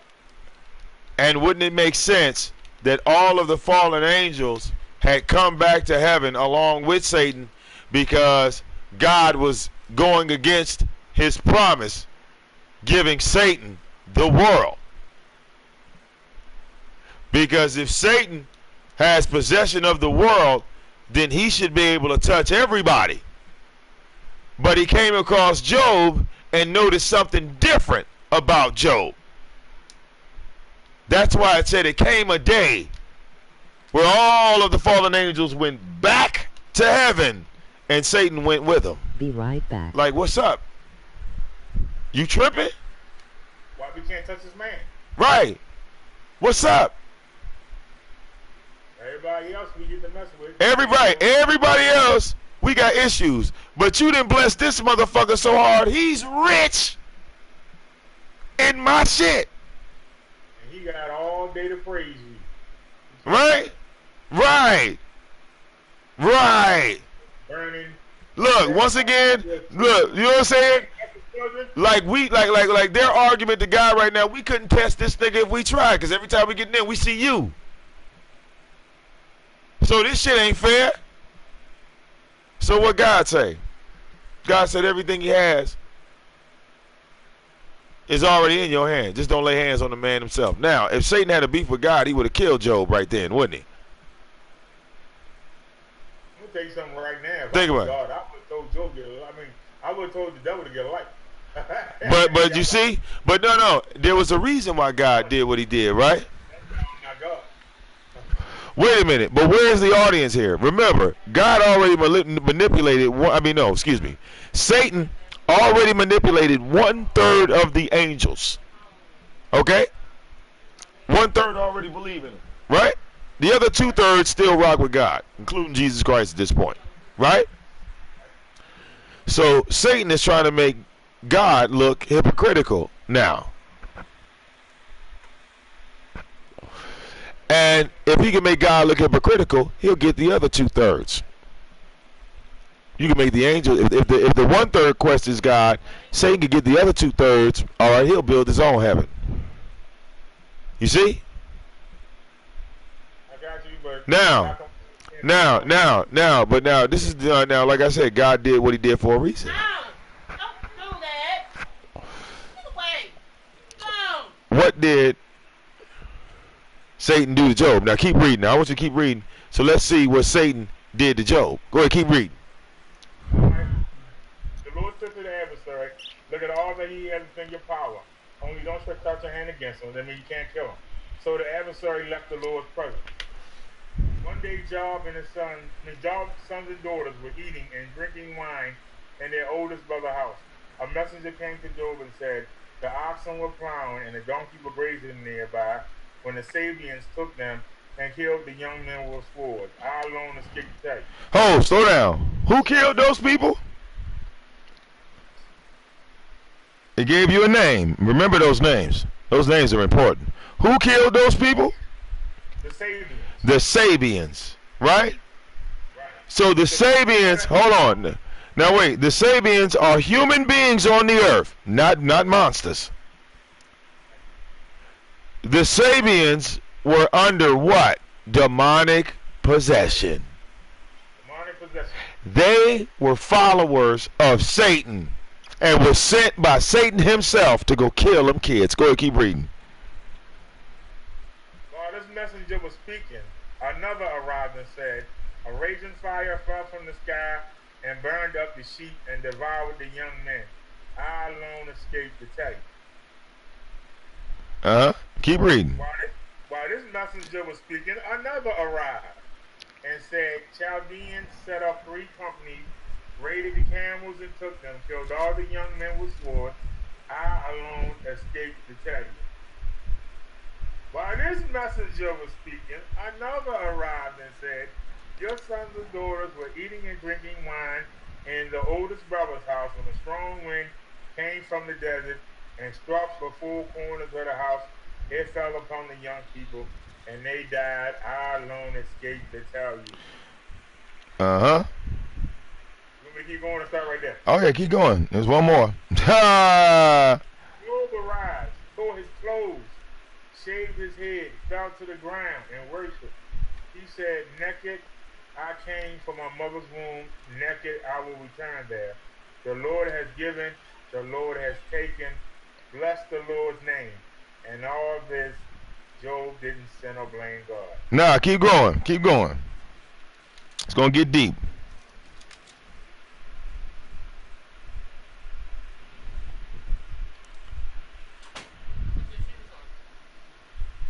Where you go, Brother Derek? Hold on a second. Okay. That was Job 1. Okay, now wait. Now look, I'll skip you a little bit further ahead. Started Job 2, chapter 9. Alright, I'm already in 2. Now go all the way to 9. Go to 9. Alright. Here we go. Job's wife said to him, are you still clinging to your integrity? Curse God and die. Said to her, you're talking like a foolish woman. We will receive good from God, but not also receive bad. And all of this, Job didn't sin with his lips. Remember, Satan is trying to break Job. Trying to use the woman. But he got Job's wife. That's his wife that tried to get her. But you see, look, killed the kids, fucked up all that livestock, right? All the money, right? But what happened with Job? Job stayed with it, right? Yep. Now, this is where things take a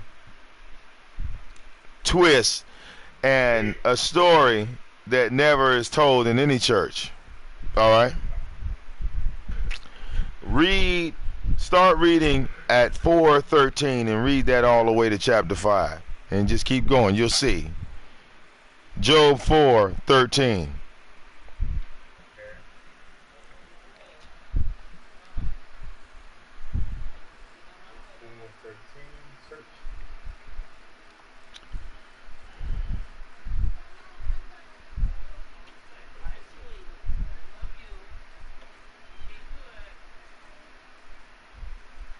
All right. 8, 9, 11, 12, 13. In profound thoughts, visions of nights, when deep sleep falls on people, fear and dread struck me, all of my bones shook. Come on, man. Keep running. Keep going. Don't stop on me. Keep going. Oh, keep going. I thought I was in the wrong place. No, you go. Keep going. By my face, the hair of my skin bristled. It stopped. I didn't recognize its visible form. Although a figure was in front of my eyes, silence, I heard a voice. Can a human be more righteous You than need God? to press Okay, two. stop right there. Hold on. Stop right there. Stop right there. It says, a spirit passed over my face. The hair of my flesh bristled. Then it stood still. It then stood still. But I did not recognize its appearance. A form was in front of my face, or in front of my eyes.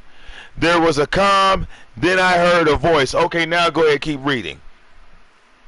Can a human be more righteous than God, a person purer than their maker? Keep going, keep going. If he doesn't trust his servants and levels a charge against his messengers, how much less those who dwell in a house of clay, whose Not Jerome, foundations but are in working hard dust, gets hard. and who are LOL, crushed it's like a rough on moth. you. Them long They are hours smashed credit to in you. the morning and evening. they perish forever without anyone knowing. Isn't their tent pulled He up? crested like They'll 5 die times without already, lol. Keep going. Call out. Will anyone answer you? To which holy one will you turn? Surely anger can kill the foolish. Fury can kill the simple. I've seen the foolish take root and promptly curse their house. Their children are far from safety, crushed in the gate without a deliverer. They devour their crops. It's even taken from the thorns. And they the thirsty plant after their yield. Surely trouble doesn't come from dust, nor does distress sprout from the ground. Surely humans are born to distress, just as sparks rise up.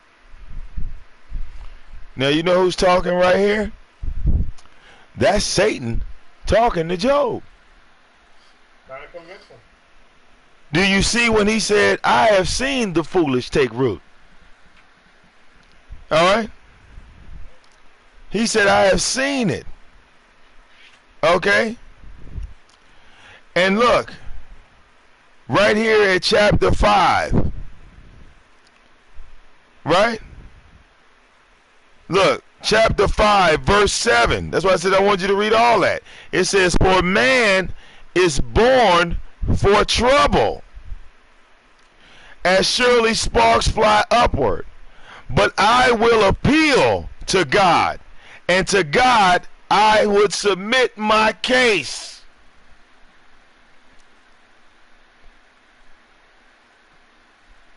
Why would you file an appeal, Brother Derek? You would file an appeal. Seriously, you would file an appeal and hope for God to intervene. But like I said, well, no. You file an appeal when you lose a case.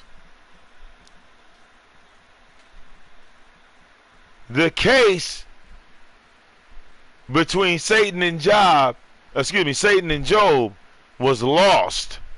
So in Job 4, he's telling you, I'm going to file an appeal and submit my case to God, because man is born for trouble. Meaning that you have no reason to be born.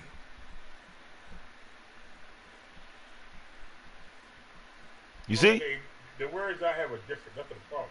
See? Look at Job. When you read Job 5, where it starts, it says, call, please, is there anyone answering you? To which of the holy ones will you turn? For the resentment will kill the foolish one, and envy will put the simple-minded to death. I've seen the foolish one take root, but suddenly his dwelling place is cursed. His sons are far from safety, and they are crushed at the city gate with no one to save them. So basically, the devil is saying, you keep holding out for God to help you, but look what's happening to you. Has anybody helped you? Your son, everything is gone. Satan sounds like the pro-black community. You hear him? Because he's right here in the Bible talking against what? You see? And we skipped over it. I wanted to point out, we took everything from him. He got his wife to try to convince him. He got his 3 friends to try to convince him. Now Satan himself is trying to convince him. After it was over. Satan loved to sow seeds of doubts.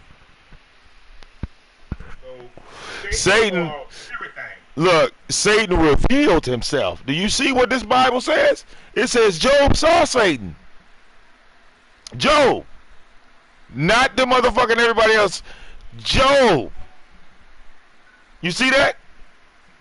He said right here at 4:16 in the book of Job. Excuse me, we go to 4:15. It's 15 and 16. A spirit passed over my face.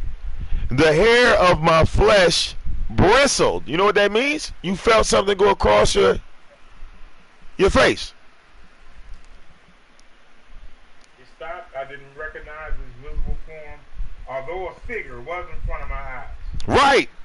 So what is this saying? That Satan did not look like a human. There was a form. You see this? Now we starting to get into what angels look like. All right? Because the keys are right here in the Bible on what an angel looks like for real. You see? Job saw Satan for real.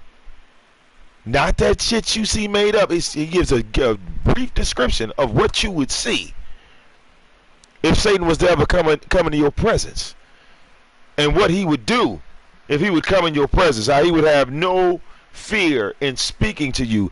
But listen to how he sounds. You feel me? He sounds like fucking Hitler. You see? He's highly intelligent, made in the image of perfection. His words are perfection. You see what he says and the rhetoric that he pushes and how it has trickled off into our own society. And a human be more righteous than God, a person purer than their maker. The design is to try to be as righteous as God as you can. That is the challenge. But look, people on the earth refer to themselves as gods. So that's why God said, that's why Satan said what he said. You see there? It's all there in the scriptures. Can a mortal man be more righteous than God? Because some people figure that they are gods. Right? You are God. God is inside of you. Just because you look like God don't mean that you're better than God. Can a man be cleaner than his own maker? Hell no. But you're supposed to try. Alright? No, but see, you will never be cleaner than your own maker. So to even assume that you are trying, hell, this is something why Jesus told you to be happy or who the fuck you are. Stop being anxious. You'll never get to that level of perfection. You see? That's why Satan said what he said. Like, these dumb motherfuckers don't even know what they are. They're trying to be something that they not. Why do you think right here he said, call please at 5-1. Call please. Is there anyone answering you? How many black people have you heard say that, Brother Derek, in your lifetime? You see? He said, call out, will anyone answer you? To which Holy One will you turn? Right. So to which one? We alone don't have the power. Exactly. But people will tell you they got the power, don't they? Sure will tell you they got the power, but they don't. Because the devil calling you out. Look right here. 5-5. The hungry one eats what he harvests, taking it even from amongst the thorns. You see that? I see it. The hungry devour their crops and is taken even from the thorns, and the thirsty pant after the yield. Look at this. 5:14. They meet with darkness during the day, and they grope about midday as if it were night. Satan's telling you everything that he sees in these scriptures. And why you don't think you're worthy to go into heaven. Why you're not worthy. He's giving you everything right there on why his argument to God on why you shouldn't exist.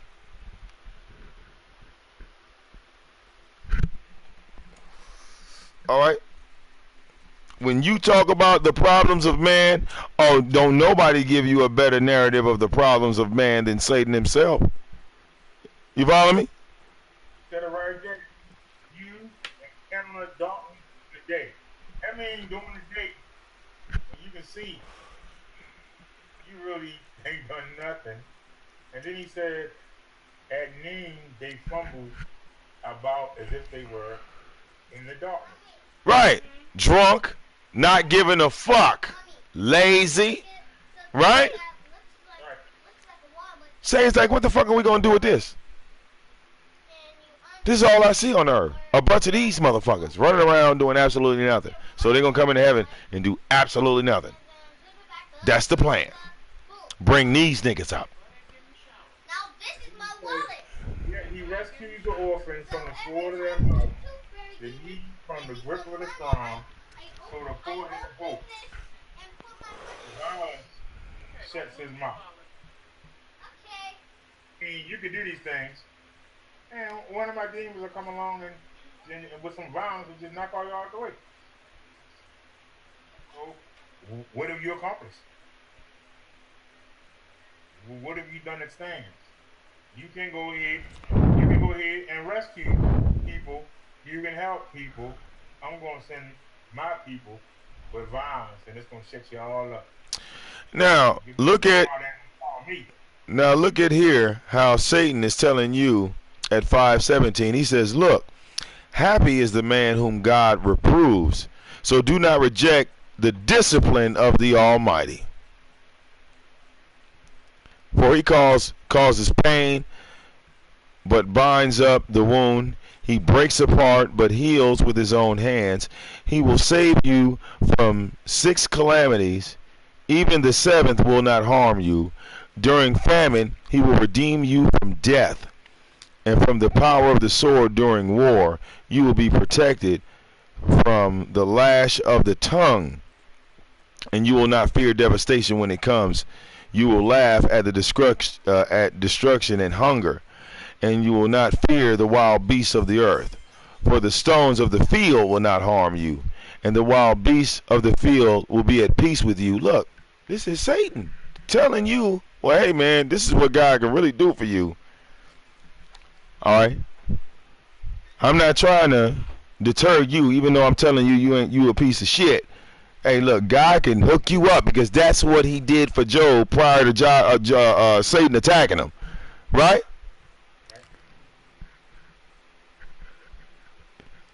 He's telling him, he said, hey, don't go against the word of God now. I'm not telling you to do that. This is Satan telling you not to go against the word of God. You see? Motherfuckers don't know shit about the Bible. Nor they don't know shit. Alright? When Satan is literally going to Job saying, you know, I'm still filing an appeal against your ass. I don't think none of you guys should be created. But if we talking on God, yeah, he can hook you the fuck up. I'm gonna be real. Look, you know what I'm saying? When was this ever brought up in the church, brother Derek? What we talking about right now? They ain't never bring it up. I was just thinking this is being almost every sermon every week. Right? I mean, every week. It should be taught to the children, right? But it's not, and it never will be. You see that? It'll never be taught to the children unless we personally teach it ourselves as individuals. Matter of fact, I'm going to teach this. I'm going to teach this next Sunday, the next Sunday sermon. And now look, now you know what's going to spook you out? You know, a lot of people, and like I said, get your hands on a. It don't matter, like I said, Bible, as long as it's physical, because to me it's easier to go through an actual Bible than to start like typing stuff in the internet. All right, because when you got the whole Bible in front of you, you can see the whole paragraph in front of you. You know what I'm saying? And have it, but the only Bible you really want to stay away from is the Revised Bible. The Revised Bible is the one that was messed up. But any other Bible, contemporary English, hell, you go to Jehovah's Witnesses, they got Bibles. And, you know what I'm saying? Anybody that just give away a Bible. You know what I'm saying? And, you know, get a Bible for free. I'm using the common English right here. Yeah. The thing I like about the web is that you can type in the whole book. Yeah, it'll give you in some passages you can get a whole read. You know what I'm saying? Um, it's just I guess you know I would with me you know with my Bible you know you got like bookmarks and you know you can put a little play stuff in. You know, as you start to like break down each book, because that's the best way to attack the Bible. You want to break it down book for book. You read one whole book and then you break it down. Go to the next book, go to the next book, go to the next book, and then you see how all the books come together. It's just like watching, if you were watching General Hospital from season 1 to season 7, or season 1 to season 77. And you see what I'm saying? Those 77 seasons would be 77 scripts. It'd be 77 books. It'd be writing to those seasons. All right? So once you would see all the seasons, it wouldn't matter if we talked about season 3, season 5, season 7, season 20. You follow what I'm saying? Because each book in the Bible is a season, a part of life, things that were happening at that time. Now, unfortunately, we don't know what fucking year it was. All right? We'll never know that, but it's an account of what was going on in that moment of time. Now, All right. I don't want to give the story away, but God did become angry with Job for some of the things he said, but Job did not sin, so he restored him what he had before. But why did God become angry with Job even though Job did not curse his name? Alright. Well, if you go further into it, okay, Job was a human being just like anybody else. And this is what you find with every person in the Old Testament. It's doubt. Part of sin. Right? Right. The same thing that was inside of Adam and Eve, the same thing that was in Job. Doubt. When it talks about Adam and Eve eating from the tree of knowledge, right? And God told them to come out, and they said, no, I wouldn't come out because they were naked. They were doubting themselves at that particular moment.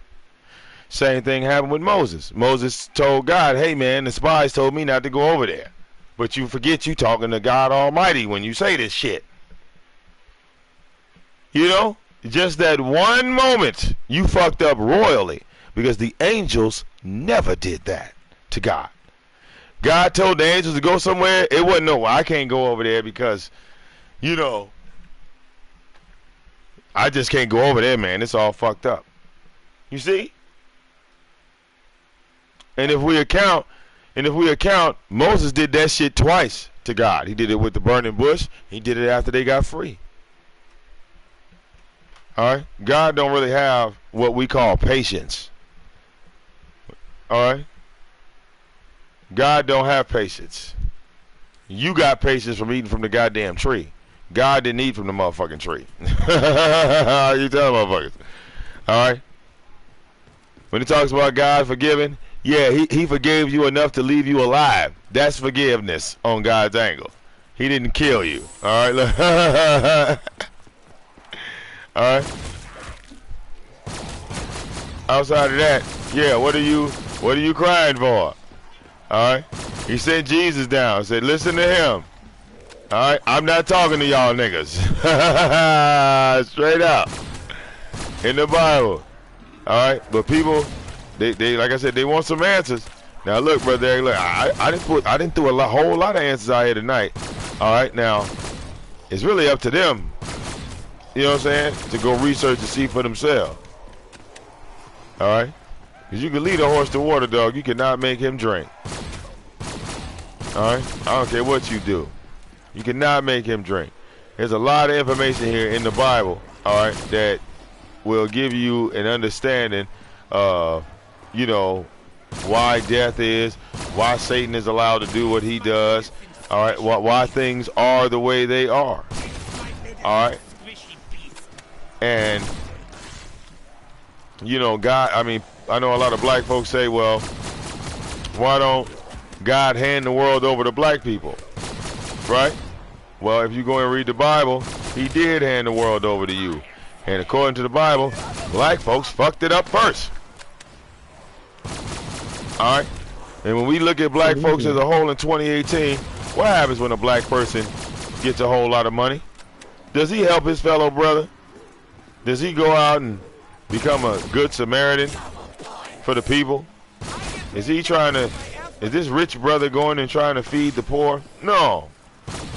That rich brother is Michael Jordan. And that rich brother is still selling sneakers. And he says, fuck all niggas. You see that? That's why black folks can't rule the world.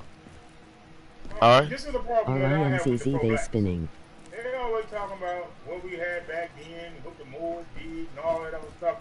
But I say this, and nobody has challenged me on it, Vic.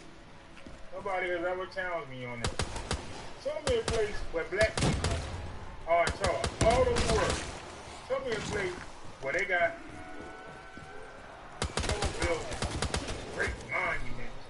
You show me a place where black folks have done it. Because we can go anywhere in the world, and I guarantee you, they living in huts, cardboard houses, there ain't no giant monument. They brag about the pyramids. You know them Egyptians had the whips on their back. The slave book of pyramids, man. So we only can build things when we got a whip with our back. Well, the theme that I see, even like I said, when I look at even in Africa, you'll have an African prince or an African king, and the whole goddamn country is falling apart. All right, the king is the richest thing there. He ain't never missing a meal. All right, everybody else is screwed. All right. No, the hell ate up by flies, man. I mean, I'm just talking about like garbage, trash, like it just looks like a giant dump. All right, like 50,000 people in an area only built for 5,000 people. I'm talking about real bad conditions, and these people are vain. They're all into fashion. Like I saw a fucking special talking about the Congo dandies. I mean, it blew my freaking mind that people were spending what they would consider millions of dollars, which is kind of like thousands to us. Their family is starving. All right, they you know what I'm saying? They struggling for food, right? And what they do as men, as grown men, is just spend money on some cheap ass motherfucking suit that the white man had told them is worth something. All right, and they'll go spend their last dollar. I'm talking about thousands of dollars. Their own kids don't have no food, none of that, but they all dressed up, and all they do is just stand there in the middle of the street. All right, cooned out. Now, when I seen African people start cooning, I remember cooning was a thing that was in America. All right, but cooning is now global. All right, when you take a country like the Congo of Africa and give them a mindset to say, well, even though you living in shit, you look great in that suit. You know what I'm saying? Let's not buy a door for your front door. Let's not, put windows in this house. Spend $15,000 on some goddamn clothes. All right.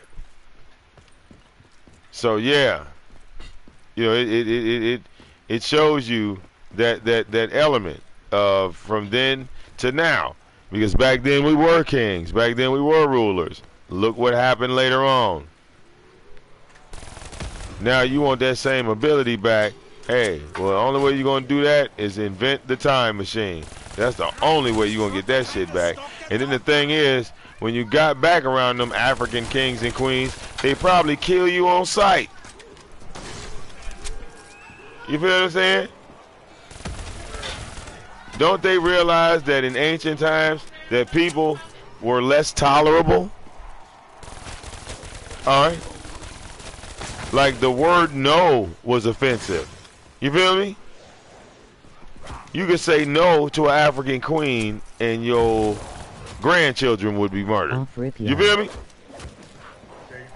And it would happen in front of town square with 50,000 people looking at you. Oh, what happened to him? Oh, he said no to the queen. Oh, they're going to kill the newborns today. Yeah. You know, it's going to be simple conversation. All right? People don't think like that, though. They think it's going to be like that movie shit. That shit they saw on Netflix. That shit they saw with a bunch of a bunch of actors talk about some welcome to Africa. Black Americans. You all are welcome here. All right?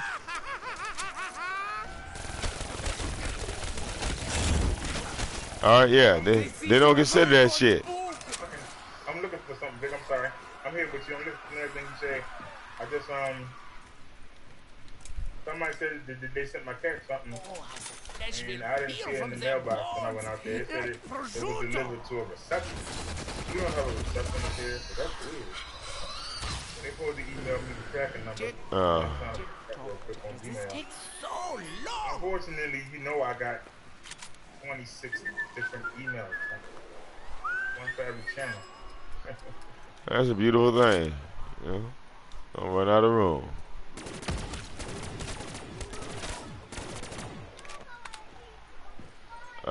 Yeah, man. But I know for a fact, dog. I've been, you know, studying for quite some time. All right. People might think, you know, they know, but I mean, the only way to know is just to read. Like I said, you know, if you don't have no other option, you know what I'm saying? Like you know, I would say try to keep up on the internet. It's just hard. It's really hard to read a Bible on the internet. It is. I will say that, and keep up with it, because but you know, getting your hands on a book.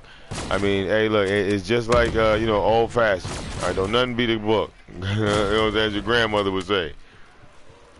All right, the hell with that TV, boy. Go get that book. That book out. All right, look, you know what I'm saying? We all have one of them grandmothers. Yeah, as soon as I'm done with the live show.